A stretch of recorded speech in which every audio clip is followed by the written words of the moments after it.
सम्मिलितं येन तस्मै श्रीगुरवे नमः। श्रीचैतन्यमनोभीष्टं स्थापितं येन भूतले स्वयं रूपा कदा मह्यं ददाति स्वपदान्तिकं। वन्देऽहं श्रीगुरों श्रीयुतपदकमलं श्रीगुरून् वैष्णवांश्च श्रीरूपं सागरजातं सहगणरघुनाथान्वितं तं सजीवं साद्वैतं सावधूतं परिजनसहितं कृष्णचैतन्यदेवं श्रीराधाकृष्णपादान् सहगणललिता श्रीविशाखामितांश्च। हे कृष्ण करुणा सिन्धो दीनबन्धो जगत्पते गोपेश गोपिका कान्दा राधा कान्दा नमोऽस्तुते।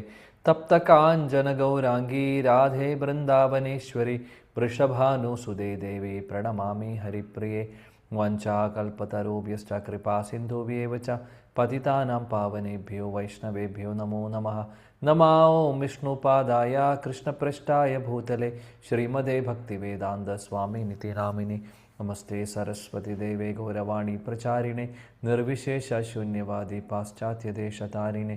जय श्री कृष्ण चैतन्य प्रभु नित्यानंद श्री अद्वैत गदाधर श्रीवासादि गौरभक्तवृंद। हरे कृष्णा कृष्ण कृष्ण हरे हरे हरे राम राम राम हरे हरे। हरे कृष्णा कृष्ण कृष्ण हरे हरे हरे राम राम राम हरे हरे। हरे कृष्णा कृष्ण कृष्ण हरे हरे हरे राम राम राम हरे हरे। मूगं करोति वाचालं पंगुं लङ्घयते गिरिं यत्कृपातमहं वन्दे श्रीगुरुदीनतारिणं परमानन्दमाधवं। श्रीचैतन्यमीश्वरं हृदयस्य प्रेरणाय प्रवृत्तिदोगमरागरूपं तस्य हरेः पदकमलं वन्दे चैतन्यदेवस्य।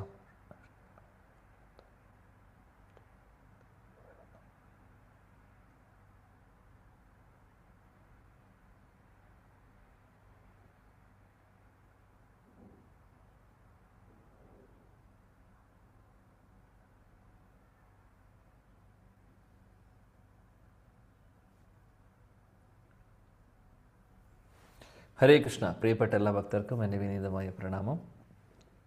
ശ്രീമദ് ഭാഗവതം സ്കന്ധം 1 അധ്യായം 5 നമ്മൾ പഠിക്കുന്നത്. ഭഗവാന്റെ മഹാകൃപ കൊണ്ട് ചൈതന്യ മഹാപ്രഭുവിൻ്റെ അഹേതുകമായിട്ടുള്ള കൃപയാൽ നമ്മൾ ഭാഗവതം പഠിക്കുന്നു. ശ്ലോകം 18 വരെ നമ്മൾ കഴിഞ്ഞ ക്ലാസ്സിൽ പഠിച്ചു. ശ്ലോകം 19 മുതൽ ഇന്ന് നമ്മൾ നോക്കാം. ശ്രീപാദ് നാരദമുനി വ്യാസദേവനെ നിർദ്ദേശിക്കുന്ന, ഉപദേശം കൊടുക്കുന്ന ഒരു കാര്യമാണ്, സെക്ഷനാണ് നമ്മൾ പഠിച്ചുകൊണ്ടിരിക്കുന്നത്. അപ്പോൾ വ്യാസദേവനോട് നാരദമുനി പറയുന്നു, ഭഗവാനെക്കുറിച്ചുള്ള കാര്യങ്ങൾ നീ വേണ്ട രീതിയിൽ പറഞ്ഞിട്ടില്ല, അതുകൊണ്ടാണ് നിനക്ക് വിഷമം. നിൻ്റെ ഉള്ളിൽ സംതൃപ്തി, സന്തോഷമില്ലാത്തതിൻ്റെ കാരണം വേണ്ട അധികം അല്ലെങ്കിൽ വേണ്ട എത്ര ഭഗവാനെ സ്തുതിച്ചിട്ടില്ല, അതിന് പ്രാധാന്യം കൊടുത്തിട്ടില്ല, റിപ്പീറ്റ് ചെയ്തിട്ടില്ല, റിപ്പീറ്റഡ്ലി പറഞ്ഞിട്ടില്ല, അനുവർത്തിച്ചിട്ടില്ല. നമ്മൾ കഴിഞ്ഞ ക്ലാസ്സുകളിൽ അത് ചർച്ച ചെയ്തിരുന്നു. മാത്രമല്ല, പുരുഷാർത്ഥങ്ങൾക്ക് 4 പുരുഷാർത്ഥങ്ങൾക്ക് കൂടുതൽ ഊന്നൽ കൊടുത്തു. ഇതാണ് പറ്റിയ പ്രശ്നം. അപ്പോൾ അതിനുള്ള സൊല്യൂഷനും കൂടെ അദ്ദേഹം പറഞ്ഞു കൊടുക്കുന്നു. സൊല്യൂഷൻ എന്താണ്? ഭഗവാനെക്കുറിച്ച് കൂടുതൽ പറയൂ, അല്ലെങ്കിൽ ഭഗവാന്റെ ലീലകളും നാമരൂപഗുണ ലീലയെക്കുറിച്ച് കൂടുതൽ വർണ്ണിക്കൂ, കൂടുതൽ എക്സ്പ്ലെയിൻ ചെയ്യൂ, ഭാഗവതം എഴുതൂ. ചുരുക്കം പറഞ്ഞു കഴിഞ്ഞാൽ ഇതാണ് വ്യാസദേവനോട് പറയുന്ന കാര്യം. ശ്ലോകം 18 വരെ, 17, 18 ഈ 2 ശ്ലോകങ്ങളിൽ 12 മുതൽ 16 വരെയുള്ള ശ്ലോകം നമ്മൾ കണ്ടപ്പോൾ അതാണ് നമ്മൾ കഴിഞ്ഞ ആഴ്ചയിൽ ചർച്ച ചെയ്തത്. അതിനു മുമ്പ് 2 തരത്തിലുള്ള ഗ്രന്ഥങ്ങളുണ്ട് എന്നുള്ളത് നമ്മൾ ചർച്ച ചെയ്തു. അതീന്ദ്രിയ തലത്തിലുള്ളതും ഭൗതിക തലത്തിലുള്ളതും. എക്സാമ്പിൾ പറഞ്ഞിരുന്നു, കാക്കയെ പോലെയും അരയന്നത്തെ പോലെയും എന്നുള്ളത്. ഇനി അതിനുശേഷം നമ്മൾ പഠിച്ച കാര്യം എന്താണെന്ന് വെച്ചാൽ 12 മുതൽ 16 വരെയുള്ള ശ്ലോകങ്ങളിൽ ഭക്തിയാണ് ഏറ്റവും വിലപ്പെട്ട ഒരു കാര്യം എന്നുള്ളത് നമ്മൾ അവിടെ കണ്ടു. ജ്ഞാനവും കർമ്മവും ഒക്കെ ഭക്തിയില്ലെങ്കിൽ, ഭക്തിയുടെ ഒരു ടച്ച് ഇല്ലെങ്കിൽ അതൊന്നും വർക്കാവില്ല. അപ്പോൾ ഏറ്റവും അമൂല്യമായിട്ടുള്ള ഒരു ആസ്തി എന്ന് പറയുന്നത്, അല്ലെങ്കിൽ കാര്യം എന്ന് പറയുന്നത് ഭക്തി മാത്രമാണ് എന്നുള്ളതാണ് നാരദമുനി അവിടെ ഊന്നി പറയുന്നത്, വ്യാസദേവനോട് പറയുന്നത്, 17-ാമത്തെ ശ്ലോകം മുതൽ നമ്മൾ കാണുന്നത് 17, 18 ഈ 2 ശ്ലോകത്തിൽ നമ്മൾ കണ്ടത് എന്താണെന്ന് വെച്ചാൽ, ഭക്തിയുത സേവനങ്ങൾ ചെയ്യുമ്പോൾ അല്ലെങ്കിൽ ഭക്തിയിലൂടെ നമുക്ക് കിട്ടുന്ന ആ ഒരു ക്രെഡിറ്റ്, ആ കിട്ടുന്ന ക്രെഡിറ്റ് എന്താണെങ്കിലും അത് ഒരിക്കലും നാശമാവുന്നില്ല, ഒരിക്കലും നശിച്ചു പോകുന്നില്ല, നമുക്കൊന്നും നഷ്ടപ്പെടാനില്ല, നഷ്ടമില്ല, ഗുണം മാത്രമേ ഉള്ളൂ. ഈവൻ ഒരു വ്യക്തിക്ക് അത് ആ ഒരു ലക്ഷ്യത്തിലേക്ക് എത്താൻ സാധിച്ചില്ലെങ്കിൽ പോലും, പകുതിയിൽ നിൽക്കുവാണെങ്കിൽ പോലും അവർക്കൊന്നും നഷ്ടപ്പെടുന്നില്ല, ഒന്നും നഷ്ടമാവുന്നില്ല. എന്താണോ അവർക്കുള്ള ക്രെഡിറ്റ് അതങ്ങനെ തന്നെ നിലനിൽക്കുന്നു എന്നുള്ളതാണ്. ആ ഒരു തീമാണ് ഈ 3 ശ്ലോകങ്ങളിൽ നമ്മൾ കാണുന്നത്, 17-ലും 18-ലും 19-ലും. 19-ാമത്തെ ശ്ലോകത്തിലും അതുതന്നെയാണ് പറയുന്നത്. അതിനുശേഷം അടുത്ത ഒരു ചെറിയൊരു സബ് തീമിലേക്ക് നമ്മൾ കിടക്കും. എന്താണെന്ന് നോക്കാം. 19-ാമത്തെ ശ്ലോകം. ന വൈ ജനോ ജാതു കഥാനുചനാർവ്രജേൻ മുകുന്ദ സേവേ അന്യവദംഗ സംശ്രുതിം സ്മരൻ മുകുന്ദാംഗ്രി ഉപഗൂഹനം പുനർ വിഹാതുമിച്ഛേന രസഗ്രഹോ ജനഃ. നിഷ മാതാജി ഉണ്ടോ? നിഷ സുരേഷ്.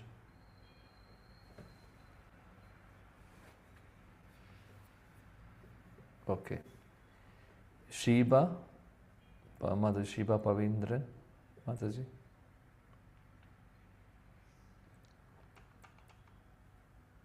ഓക്കെ, ഇല്ല. ജി കെ നായർ പ്രഭു വായിക്കൂ.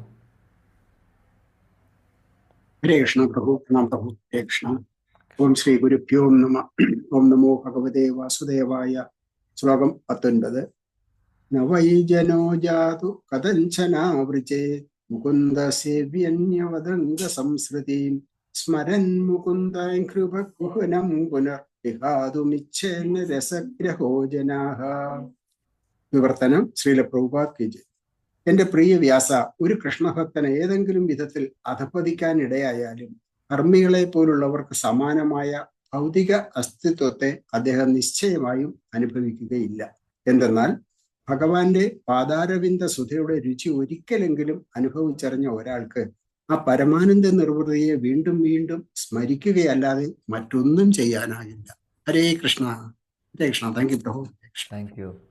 മനോഹരമായിട്ടുള്ള ശ്ലോകം നാരദമുനി പറയുന്നു വ്യാസദേവനോട്, എൻ്റെ പ്രിയപ്പെട്ട വ്യാസ ശിഷ്യ, ഭഗവാന്റെ ഒരു ഭക്തൻ, ഭഗവാന്റെ ആ മാധുര്യം, ഒരു ഭക്തനാവുമ്പോൾ നമുക്ക് കിട്ടുന്ന ആ ഒരു സന്തോഷം അല്ലെങ്കിൽ ഒരു ആനന്ദം, അത് കുറച്ചെങ്കിലും മനസ്സിലാക്കിയിട്ടുള്ള ഒരു വ്യക്തിക്ക് ഒരിക്കലും ഒന്നും നഷ്ടപ്പെടുന്നില്ല.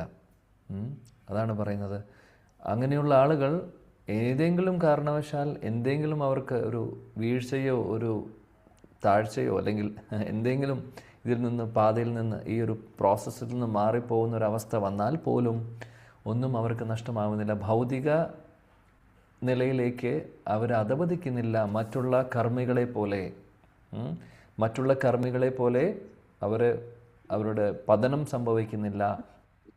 മറിച്ച് കാരണം എന്താണ് ഇവിടെ പറയുന്നു? ഒരിക്കൽ ഭഗവാന്റെ ചരണാരവിന്ദങ്ങളിലെ ആ ഒരു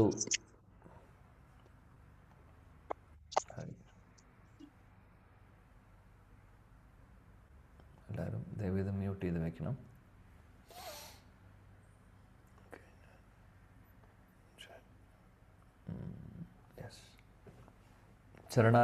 ഒരിക്കൽ ഭഗവാന്റെ ചരണാരവിന്ദങ്ങളിലെ ആ സ്വാദ്,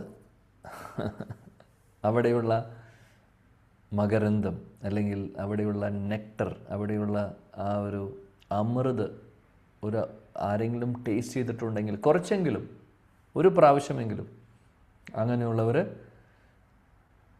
അതിനെക്കുറിച്ച് വീണ്ടും വീണ്ടും ഓർക്കും. ചിലപ്പോൾ ഒരു പക്ഷേ കുറച്ച് സമയത്തേക്ക് താൽക്കാലികമായിട്ടൊരു മറവി സംഭവിക്കാം. എന്നാലും ഒരിക്കൽ ടേസ്റ്റും ഓർമ്മ വരും. പിന്നീട് വീണ്ടും ആ ഒരു മകരന്തം അല്ലെങ്കിൽ ആ ഒരു അമൃത് ആസ്വദിക്കാനുള്ള ആഗ്രഹം അവരുടെ ഉള്ളിൽ വരുന്നു. താൽക്കാലികമായിട്ടുള്ള ഒരു മൂടൽ ഉണ്ടാവാം, പക്ഷേ എന്നാലും അവർക്കൊന്നും നഷ്ടപ്പെടുന്നില്ല.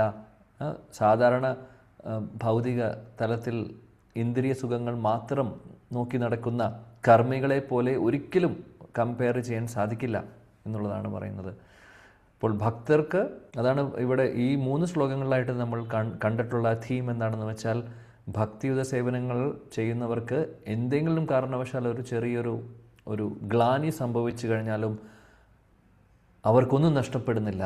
അവർ ഇന്നല്ലെങ്കിൽ തിരിച്ച് വരും എന്നുള്ളതാണ് പറയുന്നത്. അത്രമാത്രം ശക്തിയാണ് ഭക്തിയുത സേവനങ്ങൾക്കുള്ളത്. ശില വിശ്വനാഥ് ചക്രവർത്തി ഠാക്കൂർ ഇവിടെ വിവരിക്കുന്നു. പത്മപുരാണത്തിലും മറ്റുള്ള ശാസ്ത്രങ്ങളിലും പറയുന്നുണ്ട്, ഒരു വൈഷ്ണവനെ സംബന്ധിച്ച്, ഒരു ഭക്തനെ സംബന്ധിച്ച് അവർ നല്ല രീതിയിൽ പ്രാക്ടീസ് ചെയ്യുന്നുണ്ടെങ്കിൽ അവർക്ക് ഒന്നും സംഭവിക്കുന്നില്ല. മാത്രമല്ല, അവർ വീണ്ടും ഈ ഭൗതികലോകത്തിൽ ജനിക്കാത്ത അവസ്ഥ പോലും വൈഷ്ണവർക്ക് വരുന്നു, ഭക്തർക്ക് വരുന്നു. കാര്യം ഈ താൽക്കാലികമായിട്ടുള്ളൊരു ഗ്ലാനിയിൽ അത് വലിയൊരു പ്രശ്നമല്ല. അതെല്ലാവർക്കും സംഭവിക്കാം പക്ഷെ തിരിച്ചു വരാനുള്ള അവസരം വീണ്ടും കിട്ടുന്നതായിരിക്കും. മറ്റുള്ളവരെ പോലെ അന്ധകാരത്തിലേക്ക് പോവില്ല. ഭഗവാൻ പറയുന്നുണ്ട് ഭഗവത്ഗീതയിൽ, അല്ലേ? കൂടുതൽ നമ്മൾ ഇന്ദ്രിയസുഖങ്ങളുടെ പുറകിൽ പോയി കഴിഞ്ഞാൽ, ഭൗതികമായിട്ടുള്ള കാര്യങ്ങളുടെ പുറകിൽ പോയി കഴിഞ്ഞാൽ നമ്മൾ അന്ധകാരത്തിലാവും. അവസാനം ഈ ബുദ്ധി വർക്കാവാത്തൊരവസ്ഥയിലേക്ക് വരും. എന്നാൽ ഭക്തർക്ക് അങ്ങനെയല്ല. കർമ്മബന്ധനത്തിൽ നിന്നൊക്കെ രക്ഷപ്പെടാനുള്ള മാർഗങ്ങൾ ഭഗവാൻ കാണിച്ചു കൊടുക്കുന്നു. അല്ലെങ്കിൽ ഭക്തി സേവനങ്ങളിലൂടെ അവർക്ക് കർമ്മബന്ധനങ്ങളിൽ നിന്ന് പുറത്തു വരാൻ സാധിക്കുന്നു. ഇവിടെ അദ്ദേഹം ആചാര്യന്മാർ പറയുന്നത് എന്താണെന്ന് വെച്ചാൽ,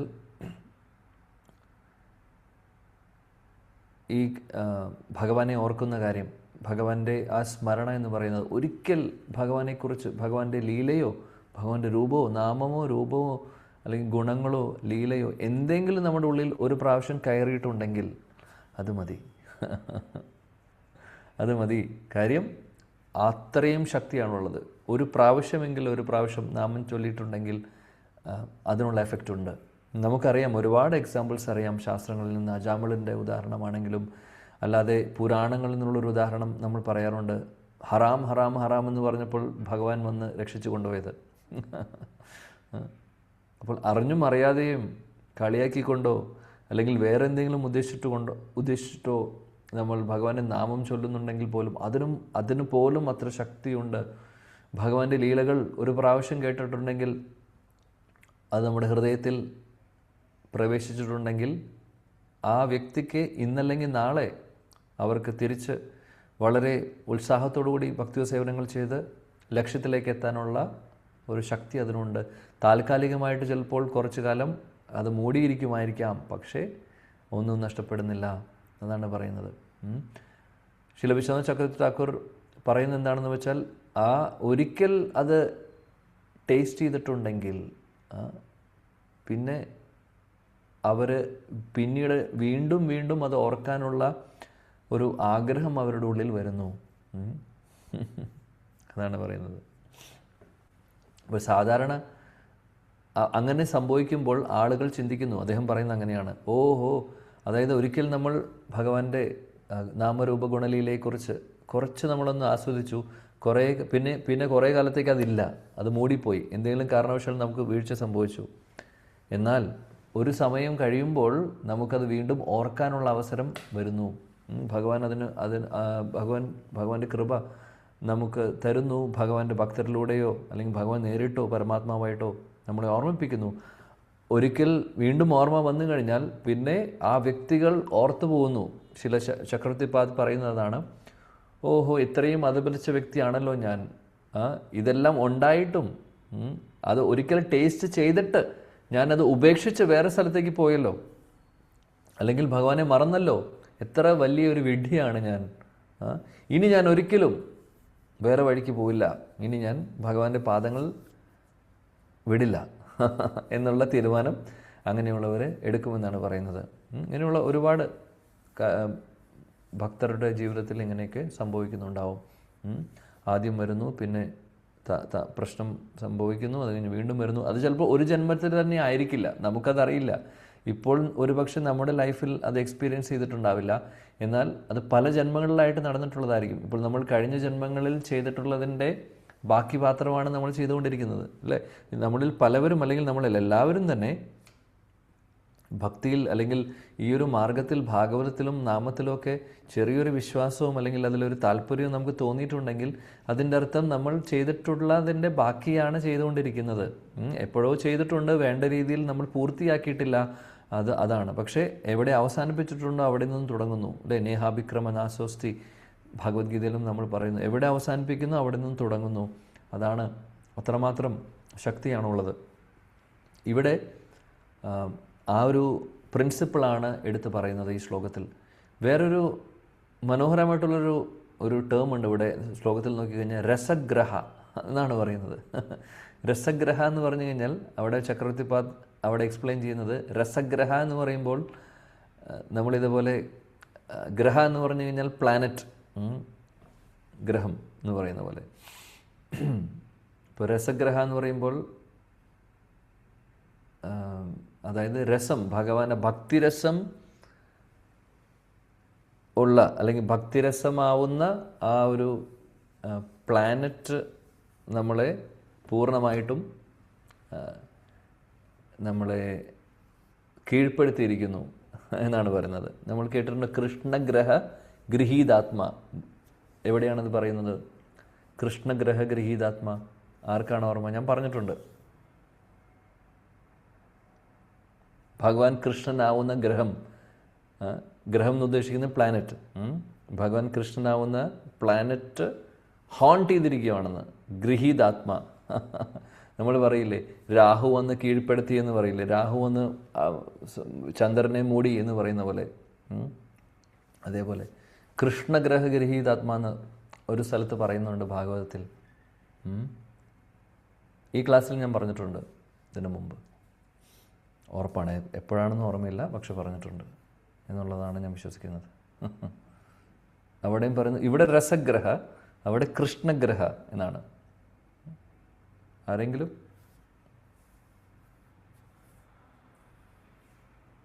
കൃഷ്ണഗ്രഹ ഗൃഹീതാത്മ.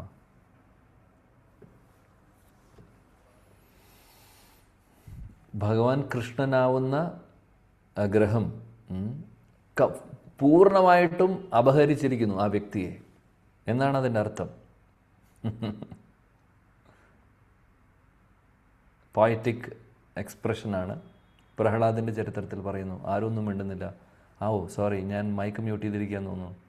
സോറി, എന്നോട് ക്ഷമിക്കണം. യെസ്, പ്രഹ്ലാദ് ചരിത്രത്തിൽ പറയുന്നതാണ് കൃഷ്ണഗ്രഹ ഗൃഹീതാത്മ.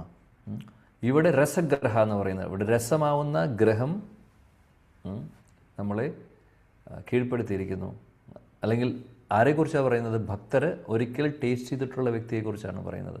അങ്ങനെയുള്ളവർക്ക് ആ കൃഷ്ണ ഭഗവാൻ ആ ഭക്തിയുടെ രസം അവർ ആസ്വദിച്ചിട്ടുണ്ടെങ്കിൽ അതിൻ്റെ അർത്ഥം അവർ ശ്രദ്ധ, സാധുസംഗ, ഭജനക്രിയ, അനർത്ഥ നിർവൃത്തി, നിഷ്ഠ, രുചി, ആസക്തി എന്നൊക്കെ പറയുന്ന ആ സ്റ്റേജിൽ എത്തി, അല്ലെങ്കിൽ അത് ക്രോസ് ചെയ്യുന്ന ആളുകൾ, അല്ലെങ്കിൽ ആ ഒരു സ്റ്റേജിൽ എത്തിയിട്ടുള്ള ആളുകളാണ് ഈ ഭക്തിരസം അല്ലെങ്കിൽ ഈ ഭക്തിരസം അല്ലെങ്കിൽ രതി അല്ലെങ്കിൽ ഈ ഒരു രസത്തെ ആസ്വദിക്കുന്നത്, അല്ലെങ്കിൽ ആസ്വദിക്കാൻ അവർക്ക് സാധിക്കുന്നത്. അതിൻ്റെ അർത്ഥം ശ്രീല ചക്രവർത്തി ഠാക്കൂർ പറയുന്നു, അതിൻ്റെ അർത്ഥം ആ ഒരു പൊസിഷനിലേക്ക്, ഇപ്പോൾ രുചി, ആസക്തിയിലേക്ക് എത്തിയിട്ടുള്ളവർക്ക് മാത്രമല്ല ഈ രസത്തെ ആസ്വദിക്കാൻ സാധിക്കുന്നത്. ആദ്യത്തെ ദിവസം മുതൽ തുടങ്ങുമ്പോൾ ഭക്തി സേവനങ്ങൾ ചെയ്ത് തുടങ്ങുന്ന വ്യക്തിക്കും ഈ രസത്തിൻ്റെ, ഭക്തിരസത്തിൻ്റെ ഒരു ചെറിയൊരു കണിക, അല്ലെങ്കിൽ ആ കണിക അവർക്ക് കിട്ടുന്നു, അല്ലെങ്കിൽ കുറച്ച് ആ ഒരു രസം അവരുടെ ഉള്ളിലും ഉണ്ടാവും. പക്ഷേ അത് പൂർണ്ണമായിട്ടും അത് പ്രകടമാവുന്നില്ല. കാര്യം അത് മൂടിയിരിക്കുകയാണ് തൽക്കാലം, ആ ഒരു അവസ്ഥയിലാണ്. എന്നാൽ പിന്നീട് സാധു സംഘത്തിലൂടെയോ ഭഗവാന്റെ ഭക്തരുടെ കൃപ കൊണ്ട് എന്താ സംഭവിക്കുന്നത്? ഈ കവർ ചെയ്തുകൊണ്ടിരിക്കുന്നത് ഓൾറെഡി നമ്മുടെ ഉള്ളിൽ ആ ഭക്തിരസം ഉള്ളിൽ കയറിയിട്ടുണ്ട്, പക്ഷേ അത് മൂടിയിരിക്കുന്നു. പല കാരണങ്ങളും ഉണ്ടാവും.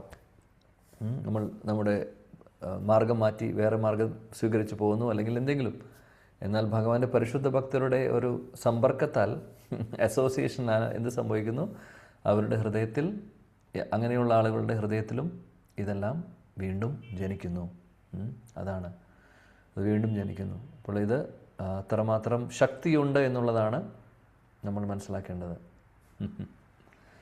വേറൊരു നല്ലൊരു ഉദാഹരണം അവിടെ പറയുന്നത്, ശില വിശ്വനാഥ് ചക്രവർത്തി ഠാക്കൂർ ഒരു ശ്ലോകം കോട്ട് ചെയ്യുന്നുണ്ട്. 11ാമത്തെ സ്കന്ധത്തിലെ ഒരു ശ്ലോകമാണ്.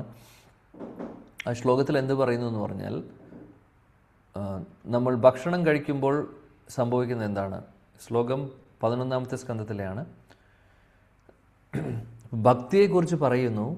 അപ്പോൾ ഭഗവാന്റെ അല്ലെങ്കിൽ ഭക്തിയുത സേവനങ്ങൾ അനുഭവിക്കുന്ന ഒരു വ്യക്തി, അല്ലെങ്കിൽ അത് ഭക്തിയുത സേവനങ്ങൾ ചെയ്തു തുടങ്ങുന്ന ഒരു വ്യക്തി, അവർക്ക് സംഭവിക്കുന്നത് എന്താണ്? ആദ്യം തന്നെ ഭഗവാനെ എക്സ്പീരിയൻസ് ചെയ്യാനുള്ള ഒരു, അല്ലെങ്കിൽ എക്സ്പീരിയൻസ്, ഭഗവാന്റെ ആ ഒരു പ്രസൻസ് എക്സ്പീരിയൻസ് അവർ ചെയ്യുന്നു.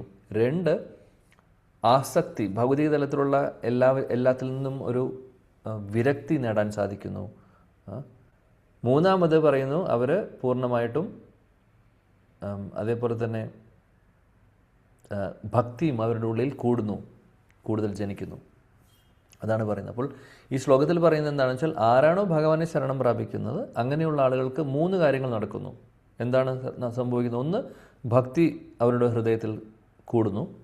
2, ഭഗവാനെ നേരിട്ട് അവർ എക്സ്പീരിയൻസ് ചെയ്യുന്നു. 3, ഭൗതിക തലത്തിലുള്ള എല്ലാ കാര്യങ്ങളിൽ നിന്നും പുറത്തു വരുന്നു, അതായത് വിരക്തി നേടാൻ സാധിക്കുന്നു. ഇതും ഓട്ടോമാറ്റിക്കലി നടക്കും എന്നാണ് പറയുന്നത്, ആരാണോ ഭഗവാനെ ശരണം പ്രാപിക്കുന്നത്. അത് എന്തുമായിട്ടാണ് ഉപമിച്ചിട്ടുള്ളത്? ഒരു വ്യക്തി ഭക്ഷണം കഴിക്കുമ്പോൾ അവർക്ക് ആ ഭക്ഷണം വിശന്നിരിക്കുന്ന അവസ്ഥയിൽ എന്താ സംഭവിക്കുന്നത്? നമ്മൾ വിശന്നിരിക്കുന്ന സമയത്ത് നമ്മൾ ഭക്ഷണം കഴിക്കുമ്പോൾ ആ വയറിന് വേണ്ട നമുക്കൊരു ഫുൾനെസ് തോന്നുന്നു, സാറ്റിസ്ഫാക്ഷൻ തോന്നുന്നു. അതേപോലെ വിശപ്പിൽ നിന്ന് ഒരു സമാധാനം നമുക്ക് കിട്ടുന്നു. അതേപോലെ തന്നെ നമുക്ക് ആ കഴിക്കുന്ന ഭക്ഷണം നമുക്ക് ശരിയായിട്ടുള്ള രീതിയിൽ, അല്ലെങ്കിൽ അതിൽ നിന്നൊരു ആനന്ദം കിട്ടുന്നു, ഒരു സന്തോഷം കിട്ടുന്നു. 3 കാര്യങ്ങളാണ് സംഭവിക്കുന്നത്. വിശന്നിരിക്കുമ്പോൾ നമ്മൾ കഴിക്കുമ്പോൾ സംഭവിക്കുന്നത്, ഇത് ഭാഗവതം പറയുന്നതാണ്, നല്ല വിശപ്പിലിരിക്കുമ്പോൾ നമുക്ക് ഭക്ഷണം കഴിക്കാൻ കിട്ടിക്കഴിഞ്ഞാൽ കഴിക്കുമ്പോൾ സംഭവിക്കുന്ന 3 കാര്യങ്ങൾ. നമുക്കൊരു സന്തോഷം, കഴിക്കുമ്പോൾ ആ ആനന്ദം ഉണ്ടാകുന്നു, സന്തോഷം ഉണ്ടാകുന്നു. 2, വയറ് നിറയുന്നു. 3, വിശപ്പടങ്ങുന്നു.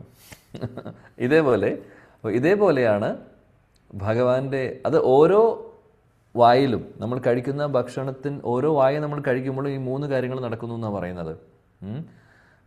വിശപ്പും അടങ്ങുന്നു, വിശപ്പിനൊരു സമാധാനം കിട്ടുന്നു, അതേപോലെ തന്നെ ആ ഒരു സന്തോഷം കിട്ടുന്നു. 3, വയറ് നിറഞ്ഞു വരുന്നു. ഇതേപോലെയാണ് ഭഗവാനെ ശരണം പ്രാപിച്ചിട്ടുള്ള വ്യക്തിക്ക് അവരുടെ ഹൃദയത്തിൽ ഭക്തിയും അതേപോലെ തന്നെ ഭഗവാനെ മനസ്സിലാക്കുവാനും അല്ലെങ്കിൽ ഭഗവാനെ നേരിട്ട് എക്സ്പീരിയൻസ് ചെയ്യാനും സാധിക്കുന്നു. 3, വിരക്തി നേടാൻ സാധിക്കുന്നു. ഇത് സൈമൾട്ടേനിയസ്ലി അല്ലെങ്കിൽ ഓട്ടോമാറ്റിക്കലി നടക്കുമെന്നാണ് പറയുന്നത് ഈ ശ്ലോകത്തിൽ.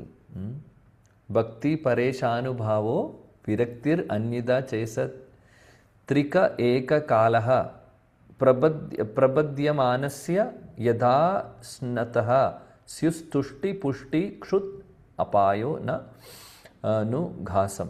ഇത് ശ്ലോകം വരുന്നത് 11ാമത്തെ സ്കന്ധത്തിലെ 2ാമത്തെ അധ്യായത്തിൽ വരുന്ന ശ്ലോകമാണ്. അപ്പോൾ അതേപോലെ ചക്രവർത്തി പാത ഇവിടെ ഈ ഒരു ശ്ലോകത്തിൽ അതിൻ്റെ കമൻട്രിയിൽ അദ്ദേഹം കോട്ട് ചെയ്യുന്നതിൻ്റെ കാരണം എന്താണെന്ന് വെച്ചാൽ, രസഗ്രഹത്തെക്കുറിച്ച് പറയുവാണ്. ഒരിക്കൽ അത് ആസ്വദിച്ചിട്ടുണ്ടെങ്കിൽ ഫുൾ സാറ്റിസ്ഫാക്ഷൻ നമുക്ക് കിട്ടുന്നു എന്നുള്ളതാണ് പറയുന്നത്. അപ്പോൾ അതിന് ചെറിയൊരു ഗ്ലാനി സംഭവിച്ചിട്ടുണ്ടെങ്കിലും അതിനെ തിരിച്ച് വരാനുള്ള ശക്തി, പൂർണ്ണ ശക്തിയുണ്ട്. അത് അത്രയും പവർഫുള്ളാണ് ഭക്തിയുത സേവനങ്ങൾ എന്നുള്ളതാണ് അദ്ദേഹം ഇവിടെ പറയുന്നത്. പ്രഭുപാദി ഭാവാർത്ഥത്തിൽ കുറച്ചും കൂടെ കാര്യങ്ങൾ പറയുന്നുണ്ട്. എന്താണെന്ന് വെച്ചാൽ അദ്ദേഹം പറയുന്നു,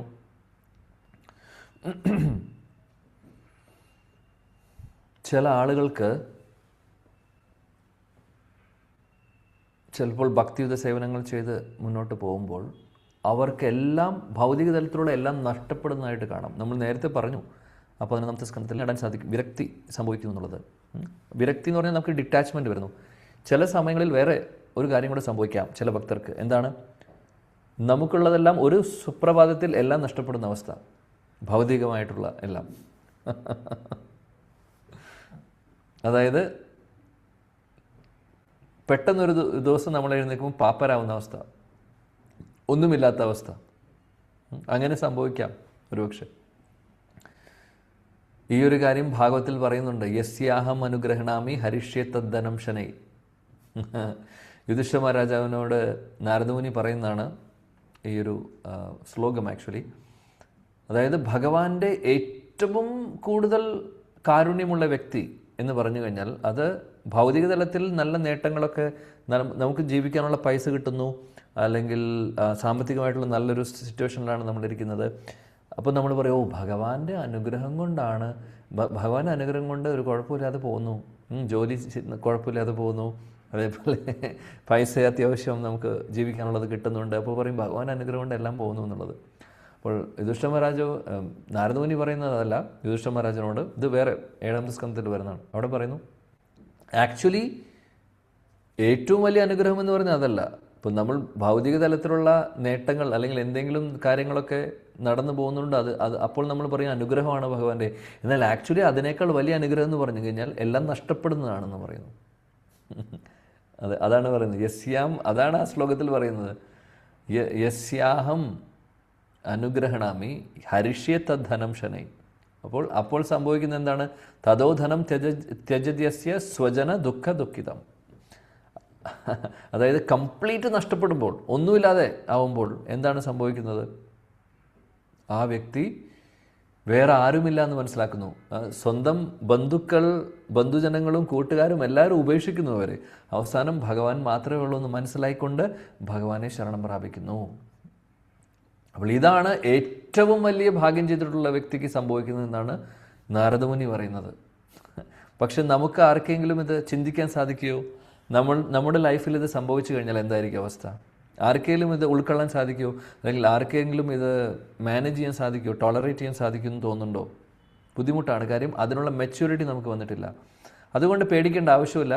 ഭഗവാൻ അങ്ങനെ ഒരു സുപ്രഭാതത്തിലെല്ലാം എടുത്തുകൊള്ളണമെന്നില്ല. അതിനുള്ള മെച്യൂരിറ്റി ഉണ്ടെങ്കിൽ ഒരുപക്ഷെ സംഭവിക്കും, ഇല്ലെങ്കിൽ നമുക്കത് താങ്ങാൻ പറ്റില്ല എന്നറിയാം. ഭഗവാൻ എന്തെങ്കിലും ചെയ്യുന്നുണ്ടെങ്കിൽ അത് നമുക്ക് താങ്ങാൻ പറ്റുന്ന രീതിയിലുള്ള കാര്യങ്ങളെ ചെയ്യുന്നുള്ളൂ. ഈവൻ കർമ്മം അനുസരിച്ച് നമ്മൾക്ക് ഏറ്റവും വലിയൊരു ശിക്ഷയോ അല്ലെങ്കിൽ ഏറ്റവും വലിയൊരു ദുഃഖവും അല്ലെങ്കിൽ ഒരു സിറ്റുവേഷനിലൂടെ കടന്നു പോകണമെന്നുണ്ടെങ്കിലും ഭഗവാൻ ഒരു കാര്യം ആലോചിക്കും. കർമ്മം അനുസരിച്ച് കിട്ടേണ്ട ഒരു കാര്യം ഉണ്ടാവും നമുക്ക്. പക്ഷെ ഭഗവാൻ ആലോചിക്കും, ഈ വ്യക്തിക്ക് ഇത്രയും താങ്ങാൻ സാധിക്കുമോ? സാധിക്കില്ല എന്ന് ഭഗവാൻ അറിയുന്നുണ്ടെങ്കിൽ ഭഗവാൻ അതനുസരിച്ച് അതിൻ്റെ കാഠിന്യം വരെ കുറച്ച് കൊടുക്കുന്നു. കാര്യം നമുക്കത് മാനേജ് ചെയ്യാൻ പറ്റില്ല എന്ന് ഭഗവാൻ അറിയാം. വളരെ ഭഗവാന്റെ കാരുണ്യത്തെക്കുറിച്ച് പറയാനില്ല. ഓരോ സിറ്റുവേഷനിലും അദ്ദേഹം നോക്കിയും കണ്ടും നമുക്ക് മാനേജ് ചെയ്യാൻ പറ്റുന്ന കാര്യങ്ങളാണ് അദ്ദേഹം തരുന്നുള്ളൂ. ഒരിക്കലും നമ്മളിത് മനസ്സിലാക്കുന്നില്ല എന്ന് മാത്രം. നമ്മളെപ്പോഴും ഭഗവാനെ പഴി പറയുന്ന ഒരവസ്ഥയാണ്. ഓ ഭഗവാനെ, എന്തുകൊണ്ട് ഇതെൻ്റെ ജീവിതത്തിൽ സംഭവിക്കുന്നു? എന്തുകൊണ്ട് പ്രശ്നങ്ങൾ എൻ്റെ ലൈഫിൽ വരുന്നു? ഞാൻ ഇത്രയും പ്രാർത്ഥിക്കുന്നുണ്ട്, ഇത്രയും നാമം ജപിക്കുന്നുണ്ട്, പല കാര്യങ്ങളും ചെയ്യുന്നുണ്ട്, പക്ഷേ എന്തുകൊണ്ട് ഇതെല്ലാം സംഭവിക്കുന്നു എന്നുള്ള ചിന്തയായിരിക്കും ഒരുപക്ഷെ നമുക്ക് വരുന്നുണ്ടെങ്കിൽ ഒന്ന് ആലോചിച്ച് നോക്കൂ, എത്ര വലിയ തെറ്റാണ് നമ്മൾ ചെയ്യുന്നത്. ഭഗവാന്റെ മഹാകൃപയെക്കുറിച്ച് നമ്മൾ മനസ്സിലാക്കുന്നില്ല. ഭഗവാൻ ശരിക്കും പറയുകയാണെങ്കിൽ ഇവിടെ പറയുന്നു, ഏത് സിറ്റുവേഷനിലും രക്ഷിഷ്യത്തെ വിശ്വാസോ, അതാണ് ശരണാഗതി. ഏത് സാഹചര്യത്തിലും എന്നെ രക്ഷിക്കുന്നത് അല്ലെങ്കിൽ എന്നെ പരിപാലിക്കുന്നത് ഭഗവാൻ മാത്രമേ ഉള്ളൂ എന്നുള്ള വിശ്വാസം ശരണാഗതിയുടെ ഒരു അംഗമാണ്. ആ വിശ്വാസം ഇല്ലെങ്കിൽ പറഞ്ഞിട്ട് കാര്യമില്ല. അപ്പോൾ ലൈഫിൽ എന്ത് സംഭവിച്ചു കഴിഞ്ഞാലും അത് ഭഗവാന്റെ തീരുമാനം കൊണ്ട്, അദ്ദേഹത്തിൻ്റെ തീരുമാനം അനുസരിച്ച് നടക്കുന്നതാണ് എന്നുള്ളതും, അത് ഭഗവാന്റെ നിശ്ചയപ്രകാരം ആണെന്നുള്ളതും, ഈ ഒരു കാര്യം എന്നെ ഭഗവാനിലേക്ക് കൂടുതൽ അടുപ്പിക്കാൻ വേണ്ടിയിട്ടുള്ളതാണെന്നും, അതേപോലെ തന്നെ എന്നെ ഈ ഒരു സാഹചര്യത്തിലൂടെ കടന്നു പോകാൻ ഭഗവാൻ, അല്ലെങ്കിൽ സാഹചര്യത്തിലൂടെ ഞാൻ കടന്നു പോകുന്നതിൻ്റെ കാരണം ഭഗവാൻ എന്നെ ഇതിൽ നിന്ന് എന്തോ ഒരു വലിയൊരു പാഠം പഠിപ്പിക്കുന്നുണ്ട്.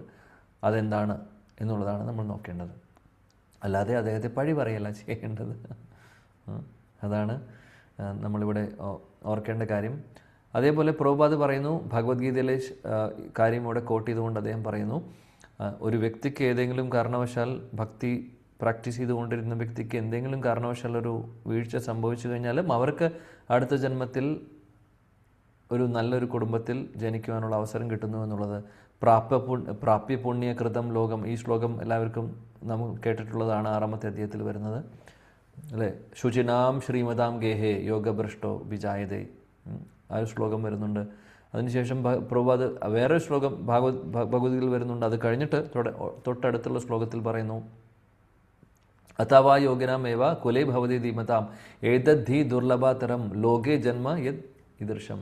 അവിടെ പറയുന്നു, എന്നാൽ അപ്പോൾ ശുചിനാം ശ്രീമതാം ഗേഹ എന്ന് പറഞ്ഞു കഴിഞ്ഞാൽ ഇപ്പോൾ 2 കാര്യമാണ് അവിടെ പറയുന്നത്. ഒന്ന്, കുറച്ച് സമയം നമ്മൾ ഭക്തി സേവനങ്ങൾ ചെയ്തിട്ടുണ്ടെങ്കിൽ അങ്ങനെയുള്ളവർക്ക് ഉണ്ടാകുന്ന റിസൾട്ടാണ് പറയുന്നത് ശുചിനാം ശ്രീമതാം ഗേഹ. അതായത് നല്ല അരിസ്ട്രോക്രാറ്റിക് ഫാമിലിയിൽ ജനിക്കാൻ സാധിക്കുന്നു. എന്നാൽ അവിടെ നിന്ന് പിന്നീട് അവർക്ക് ഭക്തിയുത സേവനങ്ങളെ മുന്നോട്ട് കൊണ്ടുപോകാനുള്ള ഒരു ഓപ്പർച്യൂണിറ്റി തരുന്നു. പക്ഷെ അത് എല്ലാവരും എടുത്തുകൊള്ളുന്നില്ല, അത് വേറെ പ്രശ്നം.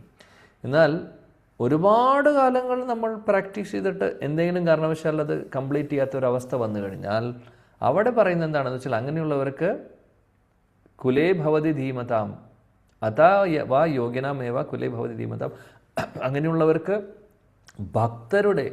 ശുദ്ധ ഭക്തരുടെ കുടുംബത്തിൽ ജനിക്കാനുള്ള അവസരം കിട്ടുന്നു എന്നാണ് പറയുന്നത്. അവരുടെ ഫാമിലിയിൽ, പരിശുദ്ധ ഭക്തരുടെ ഫാമിലിയിൽ ജനിക്കാനുള്ള അവസരം കിട്ടുന്നു. അങ്ങനെയുള്ളവർക്ക് പിന്നീട് ഒരു ഡീവിയേഷൻ സംഭവിക്കില്ല. എന്നാൽ ശുചിനാം ശ്രീമതാം ഗേഹ എന്ന് പറയുന്ന ഓപ്ഷനിൽ വരുന്ന ആളുകൾ ആണെങ്കിൽ അവർക്ക് നന്നാവാം, ചീത്തയാവാം, അല്ലെങ്കിൽ വഴി മാറാനുള്ള സാധ്യതയുണ്ട്. കാര്യം ഓപ്പർച്യൂണിറ്റി ഉണ്ട്, അത് വേണ്ട രീതിയിൽ ഉപയോഗിച്ചില്ലെങ്കിൽ അവിടെ നഷ്ടം സംഭവിക്കുന്നുണ്ട്. അപ്പം ഇതെല്ലാം പറഞ്ഞതിന് ശേഷമാണ് പ്രഭുപാദ്, നമ്മൾ നേരത്തെ പറഞ്ഞു പക്ഷേ അതിനെക്കുറിച്ച്, എന്നാൽ ഇതിനേക്കാൾ അപ്പുറത്തുള്ള ഭാഗ്യം ഒരു ഭക്തനെ സംബന്ധിച്ച് എല്ലാം നഷ്ടപ്പെട്ട ഒന്നുമില്ലാത്ത അവസ്ഥയിൽ ഭഗവാനെ മാത്രം ശരണം പ്രാപിക്കുന്ന ഒരവസ്ഥയിലേക്ക് വരുന്നത് അത് ഭഗവാന്റെ അഹൈതുകമായിട്ടുള്ള മഹാകൃപയാണ് എന്ന് പറയുന്നു. പ്രഭുപാദ് അതേപോലെ തന്നെ ഭാവാർത്ഥത്തിൻ്റെ അവസാന ഭാഗത്ത് പറയുന്നു, ഒരു ഭക്തനെ സംബന്ധിച്ച് അവർക്ക് ഭൗതികമായിട്ടുള്ള ഒരു തരത്തിലുള്ള സംഭവങ്ങളോടും അവർക്ക് താല്പര്യമില്ല. ഭൗതികമായിട്ടുള്ള ഒരു എൻജോയ്മെൻറ്റ്, മെറ്റീരിയൽ എൻജോയ്മെൻ്റ് എന്ന് പറയുന്നത് അവരുടെ ഡിക്ഷണറിയിലില്ല. അവർക്ക് ഒരേ ഒരു ആഗ്രഹം മാത്രമേ ഉള്ളൂ, ഭഗവാനെ സേവിക്കണം എന്നുള്ളത്. ഭഗവാന്റെ തൃപ്പാദങ്ങൾ വിട്ടുകൊണ്ട് അവരൊന്നും ആഗ്രഹിക്കുന്നില്ല, പ്രാർത്ഥിക്കുന്നുമില്ല. അതാണ് പ്രഭുപാദ് ഇവിടെ പറയുന്നത്. പരിശുദ്ധ ഭക്തിയുത സേവനങ്ങൾ മാത്രമേ ഒരു പരിശുദ്ധ ഭക്തൻ ആഗ്രഹിക്കുകയുള്ളൂ.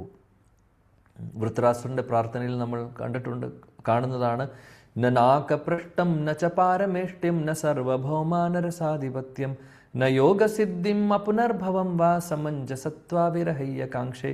വൃത്രാസുരൻ 6ാമത്തെ സ്കന്ധത്തിൽ പ്രാർത്ഥിക്കുന്നതാണ്. ന നാകപൃഷ്ടം ന ച പാരമേഷ്ട്യം ന സർവഭൗമന രസാധിപത്യം. അദ്ദേഹം പറയുന്നു, സ്വർഗമോ അല്ലെങ്കിൽ രസാതലമോ അതോ ഇനി ധ്രുവലോകം പോലും അങ്ങ് എനിക്ക് തരാമെന്ന് പറഞ്ഞാലും എനിക്ക് താല്പര്യമില്ല. ഭഗവാനോട് പറയുന്നു അദ്ദേഹം. അങ്ങ് പറയുന്നു, ഉപരിലോകങ്ങളിലെ ഈ ലോകം മുഴുവനും രാജാവാക്കാം, തന്നെ സ്വർഗത്തിലെ രാജാവാക്കാം, ധ്രുവലോകത്തിലെ രാജാവാക്കാം വേണമെങ്കിൽ. താല്പര്യമുണ്ടോ നിനക്ക്? വൃത്രാസുരൻ പറയുന്നു, എനിക്ക് താല്പര്യമില്ല, എനിക്കതൊന്നും വേണ്ട. അദ്ദേഹം പറയുന്നു, സമഞ്ജസത്വ വിരഹീയ കാക്ഷേ, ഭഗവാനെ അങ്ങയുടെ തൃപ്പാദങ്ങൾ വിട്ടിട്ട് എനിക്കൊന്നും വേണ്ട, അങ്ങയുടെ തൃപ്പാദങ്ങളിൽ ശരണം പ്രാപിച്ചുകൊണ്ട് അങ്ങയെ സേവിക്കുവാൻ മാത്രമേ ഞാൻ ആഗ്രഹിക്കുന്നുള്ളൂ. ഇതാണ് ഒരു പരിശുദ്ധ ഭക്തൻ്റെ പ്രാർത്ഥന. കുലശേഖര ആൾവാർ പ്രാർത്ഥിക്കുന്നുണ്ട് മുകുന്ദമാലയിൽ, നാഹം വന്ദേ തവ ചരണയോർദ്വന്ദ്വമദ്വന്ദ്വഹേതോ കുംഭീ പാകം ഗുരുമപി ഹരേ നാരകം നാപനേന്തും രമ്യ രാമ മൃദുതനുലത നന്ദനേനാപിരന്തും ഭാവേ ഭാവേ ഹൃദയ ഭവനേ ഭാവയേയം ഭവന്തം. എന്താണ് അദ്ദേഹത്തിൻ്റെ പ്രാർത്ഥന? നാഹം വന്ദേ തവ ചരണയോർ ദ്വന്ദ്വം അദ്വന്ദ് ഹേതു. ഓ ഭഗവാനെ, ഞാൻ അങ്ങയുടെ മുമ്പിൽ കുമ്പിടുന്നത്, നമസ്കരിക്കുന്നത് ദ്വന്ദ്ങ്ങളിൽ നിന്ന് മുക്തനാവാൻ വേണ്ടിയിട്ടല്ല. ഓ ഭഗവാനെ, അതേപോലെ തന്നെ ഞാൻ അങ്ങയുടെ മുമ്പിൽ കുമ്പിടുന്നതും നമസ്കരിക്കുന്നതും അല്ലെങ്കിൽ പ്രാർത്ഥിക്കുന്നതും അങ്ങയെ ആരാധിക്കുന്നതും കുംഭിഭാഗം എന്ന് പറഞ്ഞ നരകത്തിൽ പോയി അവിടെ പോയി ഞാൻ യാതനകൾ അനുഭവിക്കുന്നത് ആലോചിച്ച് അതിൻ്റെ പേടി കൊണ്ടല്ല ഞാൻ പ്രാർത്ഥിക്കുന്നത്, അല്ലെങ്കിൽ അങ്ങയെ ഞാൻ ആരാധിക്കുന്നത്. അതൊന്നും എനിക്ക് വിഷയമേ അല്ല.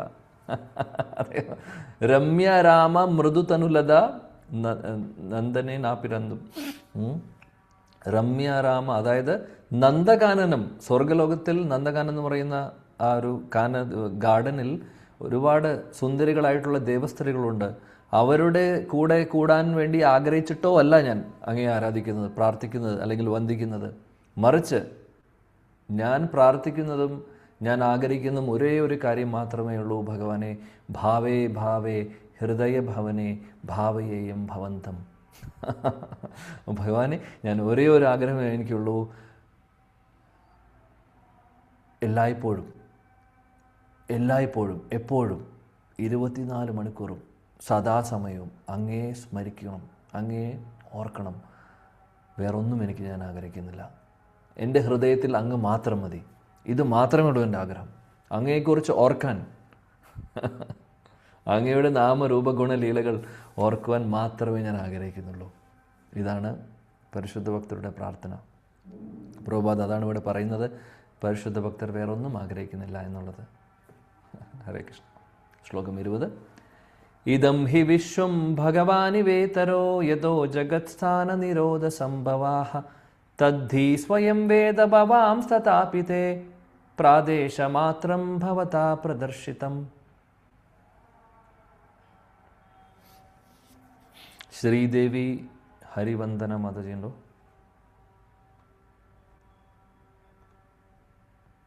യെസ്. കൃഷ്ണ പ്രഭു, ഞാൻ വായിച്ചിട്ടുണ്ട്.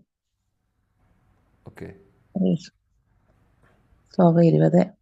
ഇദം ഹി വിശ്വം ഭഗവാനിവേദരോ യതോ ജഗത്സ്ഥാന നിരോധ സംഭവഃ തദ്ധി സ്വയം വേദ ഭവാംസ്തഥാപിതേ പ്രദേശമാത്രം ഭവത പ്രദർശിതം. വിവർത്തനം ശ്രീല പ്രഭുപാദർക്ക്. ഈ വിശ്വപ്രപഞ്ചം സ്വയം പരമ ദിവ്യോത്തമ പുരുഷനായ ഭഗവാനാകുന്നു. എന്നിരുന്നാലും അതിൽ നിന്നും ഭഗവാൻ അകന്നു നിൽക്കുന്നു. ഭഗവാനിൽ നിന്ന് മാത്രമാണ് ഈ വിശ്വപ്രപഞ്ചം ഉത്ഭവിച്ചത്. ഭഗവാനിലാണ് ഇത് നിലകൊള്ളുന്നത്. സർവനാശത്തിനു ശേഷം ഭഗവാനിലാണ് ഇത് വിലയം പ്രാപിക്കുന്നത്. ഭഗവാന് ഇവയെക്കുറിച്ചെല്ലാം അറിവുള്ളതാണല്ലോ. ഞാനൊരു സംഗ്രഹം നൽകിയെന്നേയുള്ളൂ. ഹരേ കൃഷ്ണ. കൃഷ്ണ പ്രഭു. Thank you. 20ാമത്തെ ശ്ലോകത്തിൽ നാരദമുനി വ്യാസദേവനെ ഇവിടെ ഇനി ഇൻസ്ട്രക്ഷൻസ് ആണ് ഈ 2-3 ശ്ലോകത്തിൽ പറയുന്നു. അതുകൊണ്ട് നീ ഭഗവാനെക്കുറിച്ച് എഴുതണം, പറയണം. ഞാൻ ഭക്തിയെക്കുറിച്ച് ചെറിയൊരു കാര്യം അല്ലെങ്കിൽ കുറച്ച് കാര്യങ്ങൾ മാത്രമേ ഞാൻ പറഞ്ഞിട്ടുള്ളൂ. ഒരു സിനോപ്സിസ് മാത്രമേ ഞാൻ പറഞ്ഞിട്ടുള്ളൂ. ഇനി അതിനെ എക്സ്പാൻഡ് ചെയ്യേണ്ടത് നിൻ്റെ ജോലിയാണ്. അതിനെ ഇനി വിസ്തരിക്കേണ്ടത് നിൻ്റെ ജോലിയാണ്. അതാണ് പറയുന്നത്. നീ അത് ചെയ്യണം. ഞാൻ കുറച്ച് കാര്യങ്ങൾ പറഞ്ഞു ഭക്തിയെക്കുറിച്ച്. അപ്പോൾ ഭക്തിക്ക് ഊന്നൽ കൊടുക്കണമെന്നുള്ളതാണ് നാരദമുനിയുടെ നിർദ്ദേശിക്കുന്നത്. അപ്പോൾ അതിനെ ഇനി കൂടുതൽ എലാബറേറ്റ് ചെയ്യണം, കൂടുതൽ വിസ്തരിക്കണം എന്ന് വ്യാസദേവനോട് പറയുന്നു ഇവിടെ.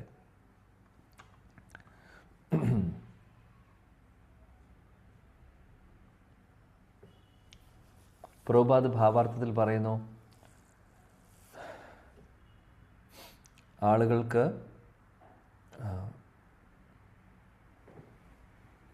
ഭക്തിയെക്കുറിച്ച് അറിയാത്ത ഒരു അല്ലെങ്കിൽ പല ടൈപ്പ് ഓഫ് പല ഫിലോസഫി ഫോളോ ചെയ്യുന്ന ആളുകളുണ്ട്. ഇവിടെ കൂടുതലും പ്രഭുപാദ് പറയുന്നത് ബ്രഹ്മവാദികളെക്കുറിച്ചും പരമാത്മാവാദികളെക്കുറിച്ചൊക്കെ. ഭഗവാൻ റിയലൈസേഷൻ, ആ 3 തരത്തിലുള്ള പരമസത്യത്തെ മനസ്സിലാക്കുന്ന മൂന്ന് കാറ്റഗറി ഉണ്ട്, നമുക്കറിയാം. അല്ലെങ്കിൽ 3 ലെവലുകളുണ്ട്. അതിനെക്കുറിച്ചാണ് പ്രഭുപാദ് ഭാവാർത്ഥത്തിൽ പറയുന്നത്. ചില ആളുകൾ വിചാരിക്കുന്നു ഭഗവാന് രൂപമില്ല എന്ന് വിചാരിക്കുന്നു. ചില ആളുകൾ വിചാരിക്കുന്നു ഭഗവാൻ പരമാത്മാവായിട്ടുണ്ട്, അത്രയേ ഉള്ളൂ, അതിനപ്പുറത്തേക്കൊന്നും അറിയില്ല. ചില ആളുകൾക്ക് അല്ലെങ്കിൽ എല്ലാം അറിവുള്ള വ്യക്തികൾ അല്ലെങ്കിൽ പരമസത്യത്തിൻ്റെ ഏറ്റവും ഉയർന്ന റിയലൈസേഷനായിട്ടുള്ള ഭഗവാൻ ആ വ്യക്തിയെ മനസ്സിലാക്കുന്നുണ്ടെങ്കിൽ അതിലെല്ലാം ഉൾക്കൊള്ളുന്നു എന്നുള്ളത്. അപ്പോൾ പ്രഭുപാദ് പറയുന്നത് ഭഗവാൻ അല്ലെങ്കിൽ പരമസത്യം എന്ന് പറയുമ്പോൾ അതിൽ ആകാരവും നിരാകാരവും ഉൾക്കൊള്ളുന്നുണ്ട്. കാര്യം ഭഗവാന്റെ രൂപം ഉണ്ട്, ഭഗവാന്റെ ധാമമുണ്ട്, ഇതെല്ലാം ഉള്ളതാണ്. കൂട്ടത്തിൽ ഭഗവാന്റെ നിരാകാര ആ ഒരു ഇൻപേഴ്സണൽ ആസ്പെക്റ്റ് എന്താണെന്ന് വെച്ചാൽ അദ്ദേഹത്തിൻ്റെ ശരീരത്തിൽ നിന്ന് വരുന്ന ബ്രഹ്മജ്യോതി തന്നെ. അപ്പോൾ അത് ബ്രഹ്മജ്യോതി, ജ്യോതി എന്ന് പറയുമ്പോൾ അതിന് രൂപം എന്ന് പറയാൻ സാധിക്കില്ല. എന്നാൽ അത് വരുന്നത് ഭഗവാന്റെ ശരീരത്തിൽ നിന്നാണ് എന്നുള്ളതും നമ്മൾ മനസ്സിലാക്കേണ്ടതാണ്. അപ്പോൾ ഒരു പരിപൂർണമായിട്ടും കാര്യങ്ങൾ മനസ്സിലാക്കുന്ന ഒരു വ്യക്തി, അല്ലെങ്കിൽ ഭഗവാൻ റിയലൈസേഷനുള്ള ഒരു വ്യക്തിക്ക് താഴെയുള്ളതെല്ലാം ആ നിരാകാര ആസ്പെക്റ്റും പരമാത്മാവ് എന്ന് പറയുന്ന ആസ്പെക്റ്റും ഒക്കെ മനസ്സിലാവും. അതാണ് പൂർണ്ണമായിട്ടുള്ള അറിവ് എന്നുള്ളത് പ്രഭുപാദ് ഇവിടെ ഓർമ്മിപ്പിക്കുന്നു. ആ ഒരു കാര്യം, ഈ ഒരു കൺസെപ്റ്റ് ഓൾറെഡി നമ്മൾ കണ്ടിട്ടുണ്ട്, പഠിച്ചിട്ടുള്ളതാണ്, വായിച്ചിട്ടുള്ളതാണ്. എന്നാൽ ഇവിടെ അത് വീണ്ടും ഓർമ്മിപ്പിക്കുന്നു. പ്രഭുപാദ് ഭാവാർത്ഥത്തിൽ അതിനെക്കുറിച്ച് പറയുന്നു. അപ്പോൾ പ്രഭുപാദ് പറയുന്നു, ഈ ലോകം ഇപ്പോൾ സഞ്ചരിക്കുന്ന അവസ്ഥയെക്കുറിച്ച് അദ്ദേഹം പറയുന്നു. അതായത് വളരെ പരിതാപകരമായിട്ടുള്ളൊരു അവസ്ഥയിലാണ് ആളുകൾ പോയിക്കൊണ്ടിരിക്കുന്നത്. ദൈവമില്ലാത്ത, ദൈവത്തെ അംഗീകരിക്കാത്ത ഒരു സമൂഹത്തിലാണ് നമ്മൾ ജീവിക്കുന്നത്. അതുകൊണ്ടാണ് ഈ പ്രശ്നങ്ങളെല്ലാം. അപ്പോൾ ആളുകൾ മനസ്സിലാക്കുന്നില്ല ഈ ശാസ്ത്രങ്ങളിൽ പറയുന്ന കാര്യം, ഇങ്ങനെയുള്ള കാര്യങ്ങൾ, ധർമ്മത്തെക്കുറിച്ച് ഒന്നും മനസ്സിലാക്കുന്നില്ല എന്നുള്ളതാണ് പ്രഭുപാദ് പറയുന്നത്. എന്നിട്ട് പ്രഭുപാദ് ഒരു ഉദാഹരണം കൂടെ പറയുന്നത് എന്താണെന്ന് വെച്ചാൽ, എങ്ങനെയാണോ കൈകൾ, കാലുകൾ, നമ്മുടെ കൈകളും കാലുകളും ശരീരത്തിൽ നിന്ന് നമ്മൾ മുറിച്ച് മാറ്റിക്കഴിഞ്ഞു കഴിഞ്ഞാൽ പിന്നെ ആ കൈ കൊണ്ട് വല്ല പ്രയോജനമുണ്ടോ? കൈ മുറിച്ച് മാറ്റിക്കഴിഞ്ഞാൽ ആ മുറിഞ്ഞു കിടക്കുന്ന കൈ കൊണ്ട് വല്ല പ്രയോജനമുണ്ടോ? അതുകൊണ്ട് എന്തെങ്കിലും നമുക്ക് ചെയ്യാൻ സാധിക്കുമോ? അതേപോലെ കാലും ഇല്ല. മറിച്ച് ആ കൈകൾ ശരീരത്തോട് അറ്റാച്ച് ആയിട്ട് ഇരിക്കുന്ന സമയത്ത്, ശരീരത്തിൻ്റെ കൂടെ ഉള്ള സമയത്ത് അതുകൊണ്ട് വാല്യൂ ഉണ്ട്, അതുകൊണ്ട് പ്രയോജനമുണ്ട്, അതുകൊണ്ട് പല കാര്യങ്ങളും ചെയ്യാൻ സാധിക്കും. ഈ കൈ കൊണ്ട്, കാല് കൊണ്ട് നമുക്ക് ഒരുപാട് കാര്യങ്ങൾ ചെയ്യാം, ഭഗവാന്റെ സേവനങ്ങൾ ചെയ്യാൻ സാധിക്കും, അല്ലേ? കാല് ഉപയോഗിച്ച് സവയും മനകൃഷ്ണ പദാരവിന്ദയോ, അംബരീഷ് മഹാരാജാവ് പറയുന്നുണ്ട്, കൈകൾ ഉപയോഗിച്ച് ഭഗവാന്റെ സേവനങ്ങൾ ചെയ്യുന്നു, കാലുകൾ ഉപയോഗിച്ച് തീർത്ഥാടനത്തിന് പോകുന്നു, വൃന്ദാവൻ, ധാം, മായപ്പൂർ, ധാമിലേക്കൊക്കെ പോകുന്നു. അപ്പോൾ കാലും കൈയും നമ്മൾ ഉപയോഗിക്കുന്നു, പക്ഷേ അതിനെ മുറിച്ച് മാറ്റിക്കഴിഞ്ഞാൽ അതുകൊണ്ട് ഒരു വാല്യൂ ഇല്ല. അതേപോലെയാണ് നമ്മൾ ഭഗവാന്റെ അംശമായിട്ടുള്ള നമ്മൾ ഭഗവാനിൽ നിന്ന് മാറി നിൽക്കുവാണെങ്കിൽ, മറന്ന് നിൽക്കുവാണെങ്കിൽ ആ വ്യക്തികളെ കൊണ്ട് ഒരു പ്രയോജനമില്ല, അല്ലെങ്കിൽ ഒന്നും നടക്കുന്നില്ല, അല്ലെങ്കിൽ ആ മീനിങ്ലെസ് ആണ് എന്നാണ് പറയുന്നത്. അപ്പോൾ അങ്ങനെയുള്ളൊരു അവസ്ഥയാണ് ഇന്നത്തെ കാലത്ത്. ആളുകൾ ഭഗവാനെ മറന്നിരിക്കുന്ന അവസ്ഥയാണ്, ഭഗവാനിൽ നിന്ന് അകന്നു പോകുന്ന അവസ്ഥയാണ്. അപ്പോൾ ശരിക്കും പറയുകയാണെങ്കിൽ ജീവിതത്തിൻ്റെ ലക്ഷ്യം എന്താണെന്ന് അറിയാതെ ഏതോ ഒരു ദിശയിലേക്ക് സഞ്ചരിച്ചു കൊണ്ടിരിക്കുന്നു. ആക്ച്വലി പറയുകയാണെങ്കിൽ ഒരു പ്രയോജനമില്ലാതെ ജീവിതം നശിപ്പിച്ചു കൊണ്ടിരിക്കുകയാണ് എന്നാണ് നമ്മളെ അദ്ദേഹം ഓർമ്മിപ്പിക്കുന്ന കാര്യം. അതുകൊണ്ട് എപ്പോഴും ഭഗവാനുമായിട്ട് ചേർന്ന് നിൽക്കാൻ നമ്മൾ ഓർക്കണം എന്നുള്ളത് പറയുന്നു. പിന്നീട് പ്രഭുപാദ് ഇവിടെ എക്സ്പ്ലെയിൻ ചെയ്യുന്നു. ഭാവാർത്ഥം വലുതാണ്, അതിലെ മെയിനായിട്ടുള്ള പോയിൻറ്റ്സാണ് നമ്മൾ പറയുന്നത്. ഭഗവാന്റെ ബഹിരാംഗ ശക്തിയെക്കുറിച്ചും ആന്തരിക ശക്തിയെക്കുറിച്ചും അദ്ദേഹം ഇവിടെ പറയുന്നുണ്ട്. എന്നിട്ട് പറയുന്നു, ബഹിരാംഗ ശക്തി ആവട്ടെ ആന്തരിക ശക്തി ആവട്ടെ, ഈ രണ്ടും ഭഗവാൻ എന്ന് പറയുന്ന വ്യക്തിയുടെ കൺട്രോളിലാണ് ഇരിക്കുന്നത് പൂർണ്ണമായിട്ടും. ഈ ശക്തികൾ ഭഗവാന്റെ മുകളിലല്ല, ഭഗവാനാണ് മുകളിൽ. അദ്ദേഹത്തിൻ്റെ കൺട്രോളിലാണ് ഈ എനർജീസ് എല്ലാം ഉള്ളത്. അതുകൊണ്ട് മായാശക്തി എന്ന് പറയുന്ന ഭഗവാന്റെ ബഹിരാംഗ ശക്തി, ദേവിഹി ഏഷ ഗുണമയി മമ മായ ദുരത്യയ, ഭഗവാൻ അവിടെ പറയുന്നുണ്ട്, എൻ്റെ ശക്തിയാണ്. അതുകൊണ്ട് മായാശക്തി എന്ന് പറയുന്നത് എന്നിൽ നിന്ന് വരുന്നതാണെങ്കിൽ എൻ്റെ ബഹിരാംഗ ശക്തിയാണ്, ഒരുപാട് പവർഫുള്ളാണ്. എന്നാൽ ആർക്കും അത് മറികടക്കാൻ സാധിക്കില്ല. എന്നെ ശരണം പ്രാപിക്കുന്ന ആളുകൾക്ക് മറികടക്കാൻ സാധിക്കും എന്ന് ഭഗവാൻ പറയുന്നു. എന്നാൽ ആ മായാശക്തിക്ക് ഭഗവാനെ ഓവർടേക്ക് ചെയ്യാൻ സാധിക്കില്ല. കാര്യം അത് ഭഗവാന്റെ കൺട്രോളിലിരിക്കുന്നതാണ്. എപ്പോഴും ഭഗവാന്റെ കൺട്രോളിലായിരിക്കും എല്ലാം. അപ്പോൾ പ്രഭുപാദ് പറയുന്നു ഇതിനെക്കുറിച്ചെല്ലാം പറയുന്നു. പക്ഷേ ആളുകൾ വിചാരിക്കുന്നു, പ്രഭുപാദ് പറയുന്ന ആളുകൾ വിചാരിക്കുന്നു ഈ ലോകം മുഴുവനും എനിക്ക് കീഴടക്കാൻ പറ്റും എന്ന് തെറ്റിദ്ധരിക്കുന്നു. അങ്ങനെ ആ ഒരു ധാരണയിൽ ആളുകൾ പലതും ചെയ്യുന്നു. ആളുകൾ അങ്ങനെ ധരിക്കുന്നുണ്ട്. ഇന്നത്തെ ആളുകൾ അതാ പറയുന്നത്. അവരുടെ മോട്ടോ എന്ന് പറയുന്നത്, അവരുടെ ജീവിതത്തിൻ്റെ ലക്ഷ്യമാക്കി അവർ വെച്ചിട്ടുള്ളത് അതാണ്. അതായത് ലോകത്തെ കയ്യിലടക്കാൻ പറ്റും എന്നുള്ളത്. പല ആളുകളും പല രാജ്യങ്ങളും എല്ലാവരും ചിന്തിച്ചുകൊണ്ടിരിക്കുന്നുണ്ട്. പല രാജ്യങ്ങളും അവർ ചിന്തിക്കുന്നുണ്ട്, ലോകം മുഴുവനും ഞങ്ങളുടെ കൺട്രോളിൽ വരണമെന്നുള്ളത്. ലോകം മുഴുവനും കൺട്രോളിൽ ഒരാളുടെ മാത്രമേ ഉള്ളൂ. അത് ഭഗവാന്റെ കൈകളിൽ മാത്രം. അപ്പോൾ ഇതെല്ലാം സമയം പാഴാക്കലാണ് എന്നുള്ളതാണ് പ്രഭുപാദ് പറയുന്നത്. അപ്പോൾ പല ഇതേപോലെ അഡ്വാൻസ്മെൻറ്റും പല ടെക്നോളജിയിലൂടെയൊക്കെ ആളുകൾ വിചാരിക്കുന്നു ഇതെല്ലാം എൻ്റെ കൺട്രോളിൽ കൊണ്ടുവരാൻ സാധിക്കും, എല്ലാത്തിനും ഒരു നിയന്ത്രണം കൊണ്ടുവരാൻ സാധിക്കും എന്നൊക്കെ ആളുകൾ വിചാരിച്ച് ഒരുപാട് ശാസ്ത്രജ്ഞന്മാർ അതിൻ്റെ പുറകിൽ ഒരുപാട് കാര്യങ്ങൾ കൊണ്ടുവരുന്നുണ്ട്, ചെയ്യുന്നുണ്ട്. ലോകത്തെ മുഴുവനും കീഴടക്കാൻ സാധിക്കും, കൺട്രോൾ ചെയ്യാൻ പറ്റുന്ന രീതിയിലുള്ള ഇന്നത്തെ ഇപ്പോൾ ആർട്ടിഫിഷ്യൽ ഇൻ്റലിജൻസ് ആണെങ്കിലും ഒരുപാട് ആളുകൾക്ക് പ്രതീക്ഷയുണ്ട് ലോകം മുഴുവനും കൺട്രോളിലേക്ക് കൊണ്ടുവരാൻ സാധിക്കും, പലതും സംഭവിക്കും. ഓക്കെ, ഈ ഭൗതിക ലോകത്തിൽ മെറ്റീരിയൽ ഭൗതികമായിട്ടുള്ള കാര്യങ്ങൾ അല്ലെങ്കിൽ ഇന്ദ്രിയ സുഖങ്ങൾക്ക് സഹായിക്കുന്ന കാര്യങ്ങളാണ് ഇതെല്ലാം. പക്ഷേ ഇതൊന്നും ഭഗവാനിലേക്ക് എത്തിക്കാൻ നമ്മളെ സഹായിക്കുന്നുണ്ടോ എന്നുള്ളതാണ് ചോദ്യം. ഓക്കെ, ആർട്ടിഫിഷ്യൽ ഇൻ്റലിജൻസ് ഉപയോഗിച്ച് ഒരു ബെനിഫിറ്റ് എന്താണെന്ന് വെച്ചാൽ ഇപ്പോൾ നമുക്കതുകൊണ്ട് എന്തെങ്കിലും പൂർണ്ണമായിട്ടും ഒരു മനുഷ്യനെ റീപ്ലേസ് ചെയ്യാൻ സാധിക്കില്ല എന്നുള്ളത് സത്യമാണ്. എന്നാൽ ഒരു കാര്യമുണ്ട്, നമ്മുടെ എഫിഷ്യൻസി കൂട്ടാൻ പറ്റും എന്ന് പറയുന്നു, അല്ലെങ്കിൽ നമ്മൾ ചെയ്യുന്ന കാര്യങ്ങളുടെ സമയം നമുക്ക് കുറയ്ക്കാൻ സാധിക്കുന്നു ഈ പറയുന്ന ആർട്ടിഫിഷ്യൽ ഇൻ്റലിജൻസ് എല്ലാം ഉപയോഗിക്കുമ്പോൾ. ആ നിലയ്ക്ക് നോക്കുമ്പോൾ ഭക്തരെ സംബന്ധിച്ചും ഉപകാരമാണ് ഒരു പരിധി വരെ. കാര്യം ഇപ്പോൾ നമുക്ക് എന്തെങ്കിലും ഒരു എസ്സേ എഴുതണം, ഇമെയിൽ എഴുതണം, എന്തെങ്കിലും ഒരു ആർട്ടിക്കിളോ എന്ത് വേണമെങ്കിൽ ആവട്ടെ, അത് നമുക്ക് എഴുതണമെങ്കിൽ നമ്മൾ പറ്റുന്ന രീതിയിൽ നമ്മൾ എഴുതി അതിൻ്റെ ഒരു ഐഡിയ കൊടുത്തു കഴിഞ്ഞാൽ ആർട്ടിഫിഷ്യൽ ഇൻ്റലിജൻസ് നമുക്ക് അതൊരു നല്ലൊരു രൂപത്തിൽ തരും. അപ്പോൾ ഒരുപാട് സമയം നമ്മളവിടെ ലാഭിക്കുന്നു. ആ സമയം ലാഭിക്കുന്നത് എന്തിനു വേണ്ടിയിട്ടാണ്? നമുക്ക് ആ സമയം ഭഗവാന്റെ കാര്യങ്ങൾക്ക് ഉപയോഗിക്കാൻ സാധിക്കും. ആ ഒരു നിലയ്ക്ക് ബെനിഫിഷ്യലാണ്. അങ്ങനെ ഒരുപക്ഷെ നമ്മുടെ സമയം ലാഭിക്കാൻ ഒരുപാട് സഹായിക്കുന്നുണ്ടാവും. എന്നാൽ ഈ ലോകത്തിലെ പ്രശ്നങ്ങൾ മാറ്റുന്നുണ്ടോ? ഇല്ല. ആദിദൈവിക ക്ലേശങ്ങൾ, ആധ്യാത്മിക ക്ലേശങ്ങൾ, ആദിഭൗതിക ക്ലേശങ്ങൾ മാറ്റുന്നുണ്ടോ? ജന്മമൃത്യു ജരാവ്യാധി മാറ്റാൻ സാധിക്കുമോ? ഒരു ഇൻ്റലിജൻസും ഒരു ആർട്ടിഫിഷ്യൽ ഇൻ്റലിജൻസും അല്ലെങ്കിൽ എന്ത് കണ്ടുപിടുത്താവട്ടെ അതിനൊന്നും സാധിക്കില്ല. അതൊക്കെ ഇതിനപ്പുറത്താണ്. അപ്പോൾ ഒരു മനുഷ്യന് ചെയ്യാൻ പറ്റുന്നത് മാക്സിമം ആളുകൾ ചെയ്യും. പ്രഭുപാദ് അതാണ് പറയുന്നത്, ഒരു മനുഷ്യനെ സംബന്ധിച്ച് പെർഫെക്ഷൻ നേടാൻ പോലും സാധിക്കും, ഭഗവാനുമായിട്ട് ഈക്വൽ ആവാൻ സാധിക്കില്ല. ഭഗവാന്റെ ശക്തികളെ മറികടക്കാൻ ആർക്കും സാധിക്കില്ല. 78% വരെ വേണമെങ്കിൽ ഭഗവാന്റെ ക്വാളിറ്റീസ് നമുക്ക് കിട്ടാം, അതിനപ്പുറത്തേക്ക് കിട്ടില്ല എന്നാണ് പ്രഭുപാദ് പറയുന്നത്. ഒരു ജീവാത്മാവിനെ സംബന്ധിച്ച് മാക്സിമമാണ്. ബ്രഹ്മാവിനാണ് അതുള്ളത്. ബ്രഹ്മാവാണ് ഏറ്റവും ശ്രേഷ്ഠനായിട്ടുള്ള ജീവാത്മാവ്. അതിനപ്പുറത്ത് ആരുമില്ല.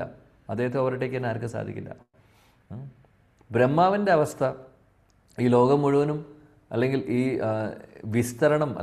വിസർഗം ചെയ്യുന്ന ബ്രഹ്മാവ്, അതായത് യൂണിവേഴ്സസിലുള്ള ആളുകൾക്ക് വേണ്ട ശരീരം കൊടുക്കുന്നു, ഈ 14 ലോകങ്ങൾ ഉണ്ടാക്കുന്നു, ഇതെല്ലാം ചെയ്യുന്നത് ബ്രഹ്മാവാണ്. പല കാര്യങ്ങളും ചെയ്യുന്നത് ബ്രഹ്മാവാണ്. ഒരുപാട് ഗ്രഹങ്ങൾ, പ്ലാനറ്റുകൾ ഉണ്ടാകുന്നു, ഇതെല്ലാം ബ്രഹ്മാവിൻ്റെ വിസർഗത്തിൽ വരുന്നതാണ്. ഇത്രയും ഇൻ്റലിജൻ്റ് ആയിട്ടുള്ള ബ്രഹ്മാവ് പോലും ഭഗവാന്റെ മുമ്പിൽ പറയുന്നു എനിക്കൊന്നും അറിയില്ല എന്നുള്ളത്. ബ്രഹ്മവിമോഹൻ ലീല എടുത്ത് വായിച്ചു കഴിഞ്ഞാൽ അറിയാം. ബ്രഹ്മാവിൻ്റെ അത് കഴിഞ്ഞിട്ട് 14ാമത്തെ അധ്യായത്തിൽ അദ്ദേഹം പ്രാർത്ഥിക്കുന്നുണ്ട്. അവിടെ ബ്രഹ്മാവിൻ്റെ പ്രാർത്ഥനയിലുണ്ട്, ഓരോ ശ്ലോകത്തിലും ബ്രഹ്മാവ് കാലിൽ വീണ് കരയുകയാണ് ചെയ്യുന്നത്. പറയുന്നു ഭഗവാനോട് എനിക്കൊന്നും അറിയില്ല, അതായത് എന്തൊക്കെയോ അങ്ങ് പറഞ്ഞ് ഞാൻ ചെയ്യുന്നുണ്ട്, പക്ഷേ എനിക്ക് പോലും ഒന്നും അങ്ങ് മനസ്സിലാക്കാൻ സാധിക്കുന്നില്ല, എനിക്കൊന്നും മനസ്സിലാക്കാൻ സാധിക്കുന്നില്ല.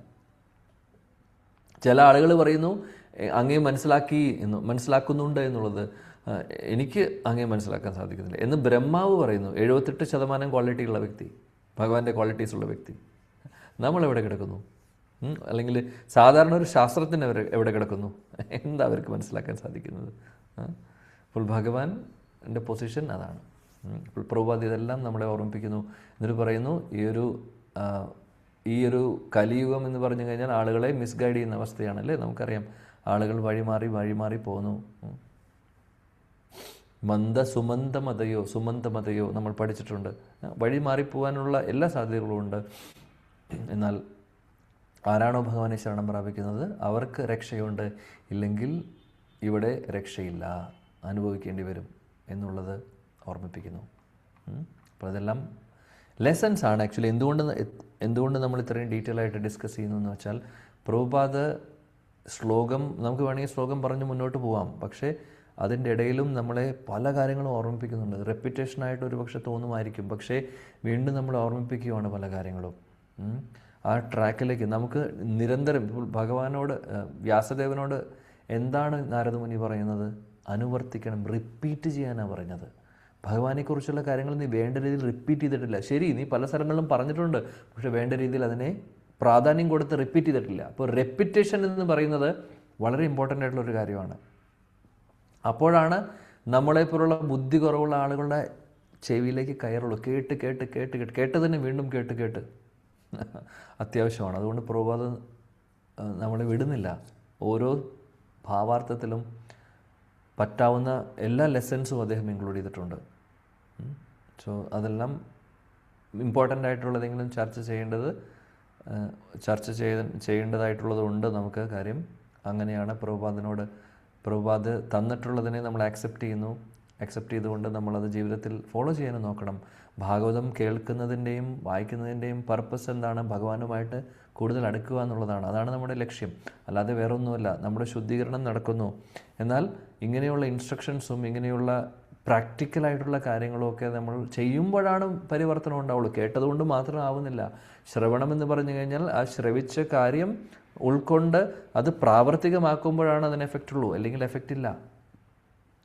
അപ്പോൾ അതിനെ എങ്ങനെ നമ്മളത് ഫോളോ ചെയ്യണം, എന്താണ് ഇതിൽ നിന്ന് ഓർക്കേണ്ടത്, അപ്പോൾ പല കാര്യങ്ങളും അദ്ദേഹം നമുക്ക് പറഞ്ഞു തരുന്നു. ശ്ലോകം 21. ത്വമാത്മനാത്മാനം അവേഹ്യമോഘദൃക് പരസ്യ പുംസാ പരമാത്മനാ കലാം അജം പ്രജാതം ജഗതാ ശിവായതൻ മഹാനുഭാവാഭ്യുദയോദി ഗണ്യതാം.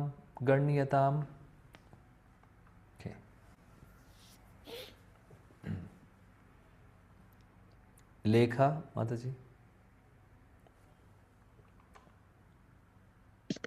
ഹരേ കൃഷ്ണ പ്രഭു. ഇദം ഹി വിശ്വം ഭഗവാൻ നിവേദരു യദോ ജഗൽസ്ഥാന നിരോധ സംഭവ തത്തതി സ്വയം ദേവ ഭഗവാൻ തഥാവിതേ പ്രാദേശമാത്രം ഭഗവത പ്രദർശിതം.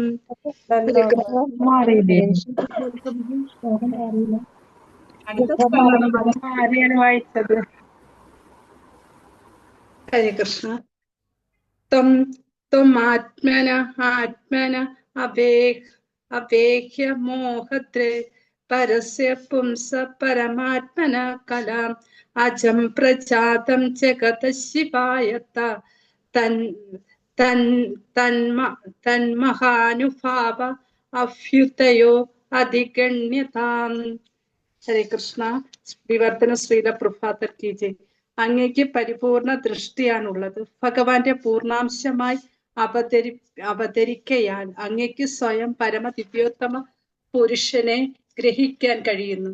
അച്ഛനെങ്കിലും സർവമാന ജനങ്ങളുടെയും ക്ഷേമത്തിനായി അങ്ങ് ഈ ഭൂമിയെ അവതരിച്ചു.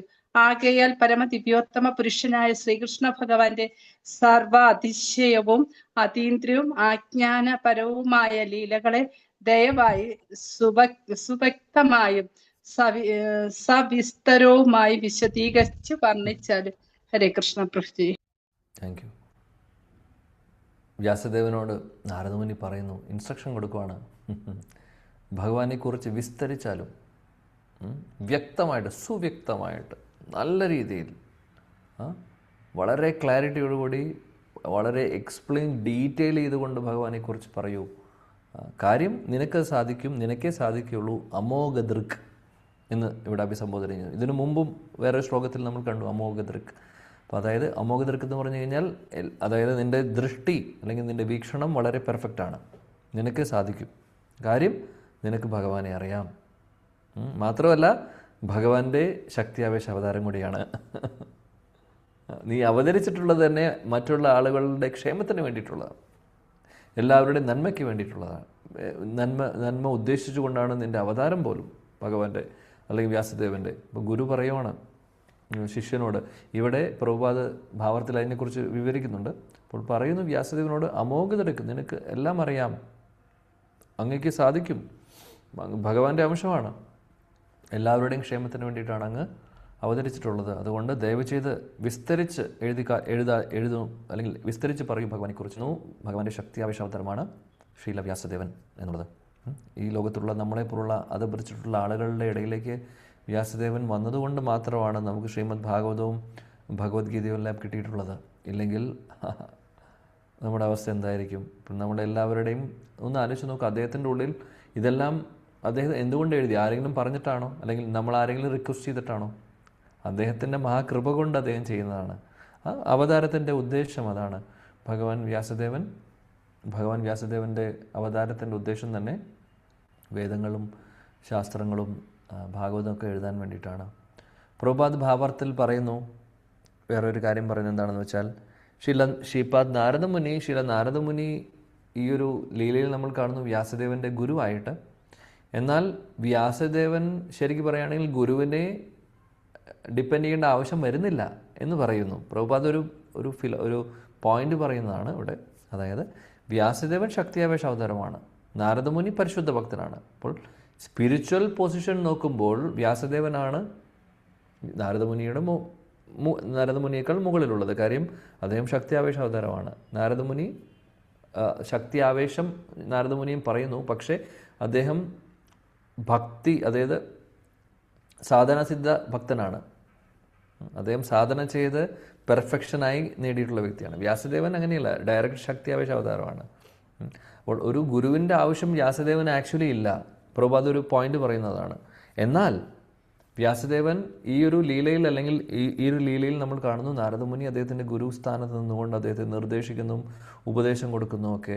അത് നമ്മളെ ഒരു പ്രിൻസിപ്പിൾ പഠിപ്പിക്കാനാണ്. എന്താണ് ആ പ്രിൻസിപ്പിൾ? ആചാര്യന്മാർ നമ്മളെ പഠിപ്പിക്കുന്നതാണ്. അതായത് ഭഗവാന്റെ അടുത്തേക്ക് എത്തണമെങ്കിൽ ആധ്യാത്മിക ഗുരുവിൻ്റെ ആവശ്യമുണ്ട് എന്നുള്ളത്. ആ ഒരു പ്രിൻസിപ്പിൾ നമ്മളെ പഠിപ്പിക്കുന്നു. ശ്രീ ചൈതന്യ മഹാപ്രഭു അവതരിച്ചപ്പോഴും അദ്ദേഹത്തിനും ഗുരുവിനെ സ്വീകരിക്കേണ്ട ആവശ്യം ഉണ്ടായിരുന്നില്ല. പക്ഷേ അദ്ദേഹം ഗുരുവിനെ സ്വീകരിച്ചിരുന്നു. എന്തിനു വേണ്ടിയിട്ടാണ്? നമ്മളെ പഠിപ്പിക്കാൻ വേണ്ടി. ഇതാണ് സിസ്റ്റം. അപ്പോൾ ഗുരു ഇല്ലെങ്കിലും സാരമില്ല, എനിക്ക് ലക്ഷ്യത്തിലേക്ക് എത്താൻ പറ്റുമെന്ന് പറയുമ്പോൾ അത് നമ്മൾ ഈ പരമ്പര നോക്കിയാൽ മതി. പരമ്പര നോക്കുമ്പോൾ കാണാം ഗുരുവില്ലാത്ത ആരുമില്ല. ഭഗവാൻ അവതാരം എടുക്കുമ്പോഴും അതേപോലെ തന്നെ നമ്മുടെ ആചാര്യ പരമ്പര നോക്കിക്കഴിഞ്ഞാലും ഗുരുവിനെ സ്വീകരിക്കുന്നുണ്ട്. അപ്പോൾ ഗുരു ജീവിതത്തിൽ വളരെ ഇമ്പോർട്ടൻ്റ് ആയിട്ടുള്ള ഒരു വ്യക്തിയാണ്. ഗുരു കൃഷ്ണപ്രസാദേ പായേ ഭക്തി ലതാ ബീജ്. അപ്പോൾ ഗുരുവില്ലാതെ ഭഗവാനിലേക്ക് എത്താൻ പറ്റുമോ എന്നുള്ള ചോദ്യമൊക്കെ നമ്മുടെ ഉള്ളിലുണ്ടാവും. പക്ഷേ അതിൽ ഒരുപാട് ഡീറ്റെയിൽസ് ഉണ്ട്. ആചാര്യന്മാർ അതിനെക്കുറിച്ച് വിസ്തരിക്കുന്നുണ്ട്. ഗുരുവിൻ്റെ ആവശ്യമുണ്ട്, ഇല്ലെങ്കിൽ ഭഗവാൻ അദ്ദേഹത്തിൻ്റെ അവതാരങ്ങളിൽ ഗുരുവിൻ്റെ പ്രാധാന്യം പറയില്ലായിരുന്നു, അല്ലെങ്കിൽ കാണിക്കില്ലായിരുന്നു, അദ്ദേഹം ചെയ്യില്ലായിരുന്നു. വളരെ ഇമ്പോർട്ടൻ്റ് ആണ് ആ കാര്യം. നോക്കിക്കഴിഞ്ഞാൽ നമ്മുടെ ഏത് ആചാര്യ പരമ്പര എടുത്തോളൂ, ഏത് സമ്പ്രദായം വേണമെങ്കിൽ എടുത്തോളൂ. വൈഷ്ണവ സമ്പ്രദായം ഏത് വേണമെങ്കിൽ എടുക്കാം. നിംബാർക്ക സമ്പ്രദായമാവട്ടെ, രുദ്ര സമ്പ്രദായമാവട്ടെ, അതേപോലെ തന്നെ കുമാര സമ്പ്രദായം വൈദവേ, അല്ലെങ്കിൽ ശ്രീ വൈഷ്ണവ സമ്പ്രദായമാവട്ടെ, ശ്രീപദ് മാധവാചാര്യ സമ്പ്രദായമാവട്ടെ, മഹാപ്രഭുവിൻ്റെ ഗൗഡീയ സമ്പ്രദായമാവട്ടെ, എല്ലായിടത്തും ഗുരുശിഷ്യ പരമ്പരയുണ്ട്.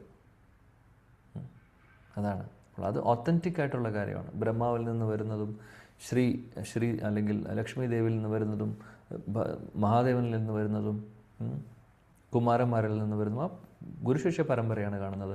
അപ്പോൾ ഇത് വളരെ പ്രധാനപ്പെട്ട ഒരു കാര്യമാണ് എന്നുള്ളത് വീണ്ടും നമ്മളെ ഓർമ്മിപ്പിക്കുന്നു. വ്യാസദേവൻ നമ്മളെ പഠിപ്പിക്കുന്നു, നാരദമുനിയും ഈ ഒരു ലീലയോടെ പഠിപ്പിക്കുന്നു. ഇതെല്ലാം അതാണ് പറയുന്നത്. Yes, okay. 22ാമത്തെ ശ്ലോകം നമുക്ക് നാളെ പഠിക്കാം. 22 മുതൽ നമുക്ക് നാളെ നോക്കാം. റൈറ്റ്. സോ അത് പറഞ്ഞുകൊണ്ട് ഞാൻ ആക്ച്വലി ഈ ഒരു ശ്ലോകം കൂടെ കഴിഞ്ഞാൽ ഈ ഒരു തീം കഴിയുന്നു. ഞാൻ നോക്കട്ടെ, സമയം ചിലപ്പോൾ എടുക്കുമായിരിക്കും. സംശയങ്ങളൊന്നും ഇല്ല എന്നുണ്ടെങ്കിൽ നമുക്ക് ഈ ശ്ലോകം തീർക്കാം, അല്ലെങ്കിൽ നാളെ ചെയ്യാം. ഹരേ കൃഷ്ണ ഹരേ കൃഷ്ണ കൃഷ്ണ കൃഷ്ണ ഹരേ ഹരേ ഹരേ ഹരേ രാമ രാമ രാമ ഹരേ ഹരേ. ശ്രീല പ്രഭുപാദ് की जाए, गिरंधर श्रीमद् भागवतम की जाए. निताय गौर प्रेमानंदे. എല്ലാം മനസ്സിലായാലും സംശയമില്ല, മനസ്സിലായില്ലെങ്കിലും സംശയമില്ല. ഹരേ കൃഷ്ണ. 2 എക്സ്ട്രീംസ് ആണ്. അതെ. ആർക്കും സംശയമില്ലാത്ത സ്ഥിതിക്ക് നമുക്ക് വൈൻഡപ്പ് ചെയ്യാം, ചോദിക്കാം. ഹരേ കൃഷ്ണ. ഹരേ കൃഷ്ണ പ്രഭു. ഹരേ കൃഷ്ണ. യെസ്, ചൈതന്യ മഹാപ്രഭുവിന്റെ ഗുരു ആരായിരുന്നു? ശ്രീ ഈശ്വരപുരി. ഹരേ കൃഷ്ണ, താങ്ക് യു. അദ്ദേഹത്തിൽ നിന്നാണ് അദ്ദേഹം മന്ത്രദീക്ഷ സ്വീകരിക്കുന്നത്. അതിനുശേഷം പിന്നീട് സന്യാസം എടുക്കുന്നുണ്ട്. പക്ഷെ മന്ത്രദീക്ഷ എടുക്കുന്നതും അദ്ദേഹം ഈശ്വരപുരി മഹാരാജിൽ നിന്നാണ്. Okay, thank you. വേറെ ആർക്കെങ്കിലും എന്തെങ്കിലും പറയാനോ ചോദിക്കാനോ അതോ റിഫ്ലക്ഷൻസ് എന്തെങ്കിലും ഉണ്ടെങ്കിൽ പറയാം. ഇന്നത്തെ ചർച്ചയിൽ നിന്ന് എന്തെങ്കിലും നിങ്ങളുടെ ഉള്ളിൽ തോന്നിയ കാര്യങ്ങളോ അല്ലെങ്കിൽ തിരിച്ചറിവുകളോ എന്ത് വേണമെങ്കിലും ഷെയർ ചെയ്യാം. ഹരേ കൃഷ്ണ പ്രഭു. പറയൂ. പ്രഭു പ്രഭു ഇന്നൊന്നും പഠിപ്പിച്ചതെല്ലാം ഒരു കുറച്ച് ക്ലാസ്സുകൾക്ക് മുമ്പ് പഠിപ്പിച്ചതാണ്. അതൊന്ന് ചോദിക്കട്ടെ? നോ പ്രോബ്ലം, ചോദിക്കൂ.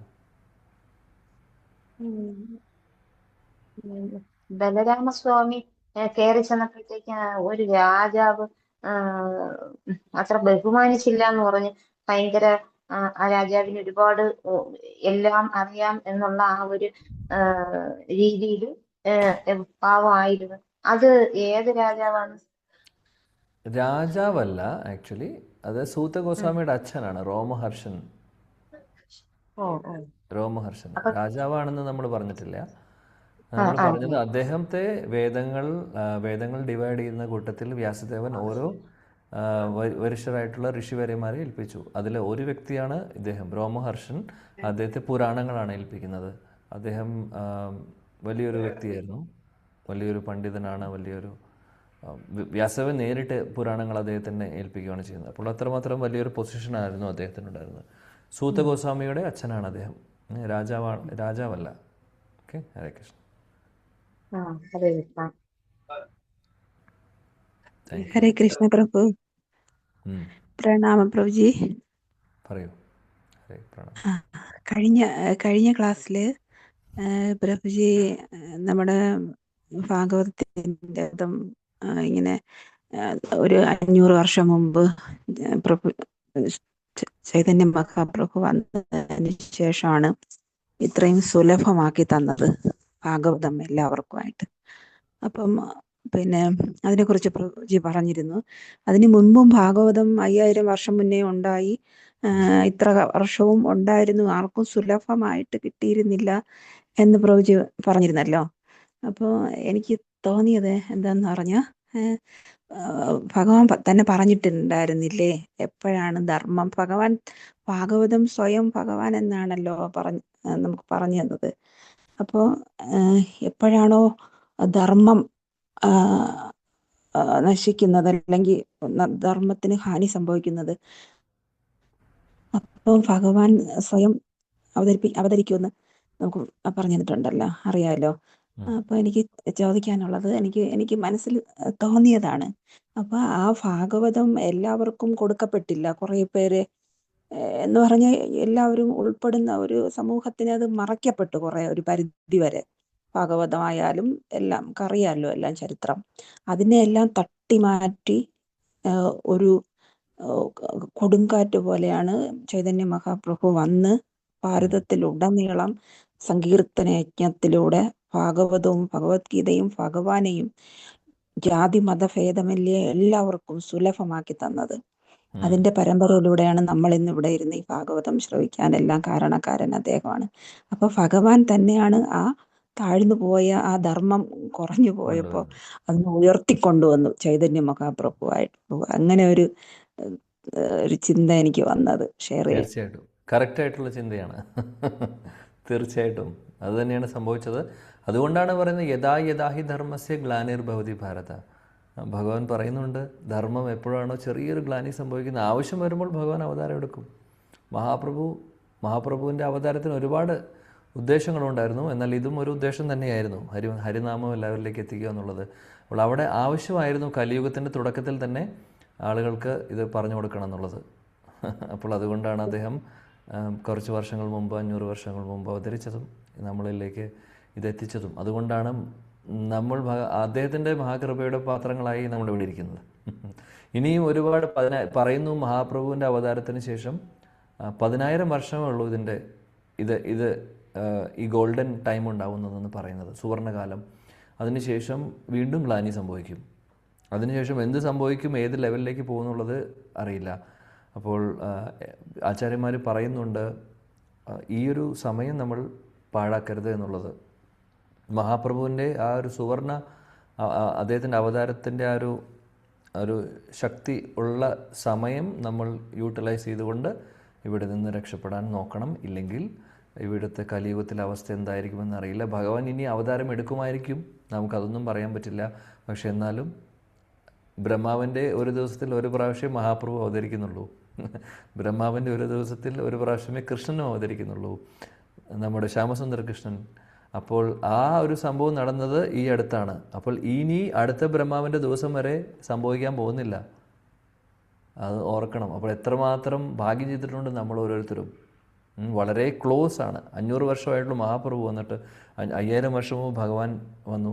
ഇനി ഈ യുഗം തീരാൻ തന്നെ 4,27,000 വർഷങ്ങൾ കിടക്കുന്നു. ഈ യുഗം തീരാൻ ബ്രഹ്മാവിൻ്റെ ഒരു ദിവസം അപ്പോഴും തീരുന്നില്ല.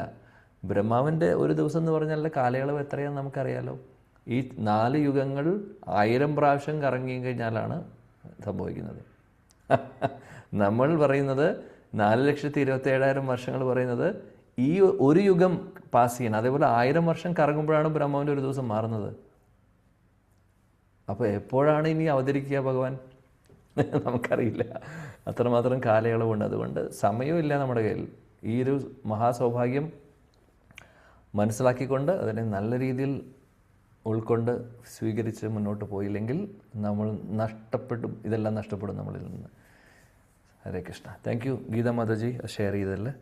നല്ല കറക്റ്റായിട്ടുള്ള ഒരു അണ്ടർസ്റ്റാൻഡിങ് തന്നെയാണ്. Thank you. ഹരേ കൃഷ്ണ പ്രഭു, ഇനി കൽക്കി അല്ലേ വരാനുള്ള, അതിലിടയ്ക്ക് വേറെ ഏതെങ്കിലും വരുമോ? കൽക്കി ഇവിടെ ആസ് പെർ സ്ക്രിപ്റ്റേഴ്സ് കൽക്കിയാണ് വരുന്നത്. ഇനി അതിൻ്റെ ഇടയിൽ കൽക്കി വരാനുള്ളൂ. അപ്പൊ ഇനി അതിനിടയ്ക്ക് എന്തെങ്കിലും വരുമോ എന്നുള്ളത്? അല്ല, മഹാപ്രഭു ആസ് മഹാപ്രഭു, കൃഷ്ണൻ ആസ് കൃഷ്ണൻ വരില്ല. ഇനി ഭഗവാന് ഇനി വേണമെങ്കിൽ ഒരു ശക്തി ആവേശ അവതാരത്തെ വിടാം, അല്ലെങ്കിൽ ഏതെങ്കിലും എംപവേർഡായിട്ടുള്ള ഒരു ആചാര്യനെ വിടാം, പലതും ചെയ്യാം. അതൊക്കെ ഷെഡ്യൂളിലും ഉണ്ടായിക്കൊള്ളണമെന്നില്ല, അൺഷെഡ്യൂൾഡ് ആയിട്ടുള്ളതും ഉണ്ടാവും. ഇപ്പോൾ ഒരു പവർഫുൾ ആയിട്ടുള്ളൊരു വ്യക്തിയെ, അദ്ദേഹത്തിൻ്റെ പരിശുദ്ധ ഭക്തനെ വിട്ടാലും, ഇപ്പോൾ പ്രഭുപാദനെ പോലെ മാജിക് ചെയ്തു എന്ത് പ്രഭുപാദ ചെയ്ത പോലെ പ്രഭുപാദ എന്താ ചെയ്തത് 11 വർഷം കൊണ്ട്? അത് ഭഗവാന് ശക്തി ആവേശം അല്ലെങ്കിൽ അദ്ദേഹത്തിന് സാധിക്കുമായിരുന്നു. അദ്ദേഹം സാധാരണ വ്യക്തിയല്ലെന്ന് അവിടെ നിന്ന് പ്രൂവ് ചെയ്തിരിക്കുന്നു. അദ്ദേഹം ചെയ്ത 11 വർഷത്തിൽ ചെയ്തിട്ടുള്ള ഒരു സാധാരണ ഒരു മനുഷ്യന് സാധിക്കുന്നതല്ല. അതേപോലെ ഒരുപക്ഷെ പലതും സംഭവിക്കാം, നമുക്കറിയില്ല. അത് ഷെഡ്യൂളിൽ ഉണ്ടായിക്കൊള്ളുന്നില്ല. ഭഗവാൻ എപ്പോൾ ആവശ്യം തോന്നുമ്പോൾ അപ്പോൾ. എന്നാൽ ആസ് ഭഗവാൻ ശ്യാമസുന്ദർ, ആസ് ചൈതന്യ മഹാപ്രഭു ഈ ഒരു ഭാവത്തിൽ വരുന്നത് ബ്രഹ്മാവിൻ്റെ ഒരു ദിവസത്തിലാണെന്ന് മാത്രം. Yes, okay. ഹരേ കൃഷ്ണ. എല്ലാവരും വരിക. പ്രപഞ്ചോട് യാതൊരു തടസ്സവും കൂടാതെ നമുക്ക് കിട്ടുന്നതിലേക്ക് വേണ്ടിയിട്ടും നമ്മളൊരു 3 പ്രാവശ്യം ഹരേ കൃഷ്ണ മഹാമന്ത്രം പറയാം. ഹരേ കൃഷ്ണ ഹരേ കൃഷ്ണ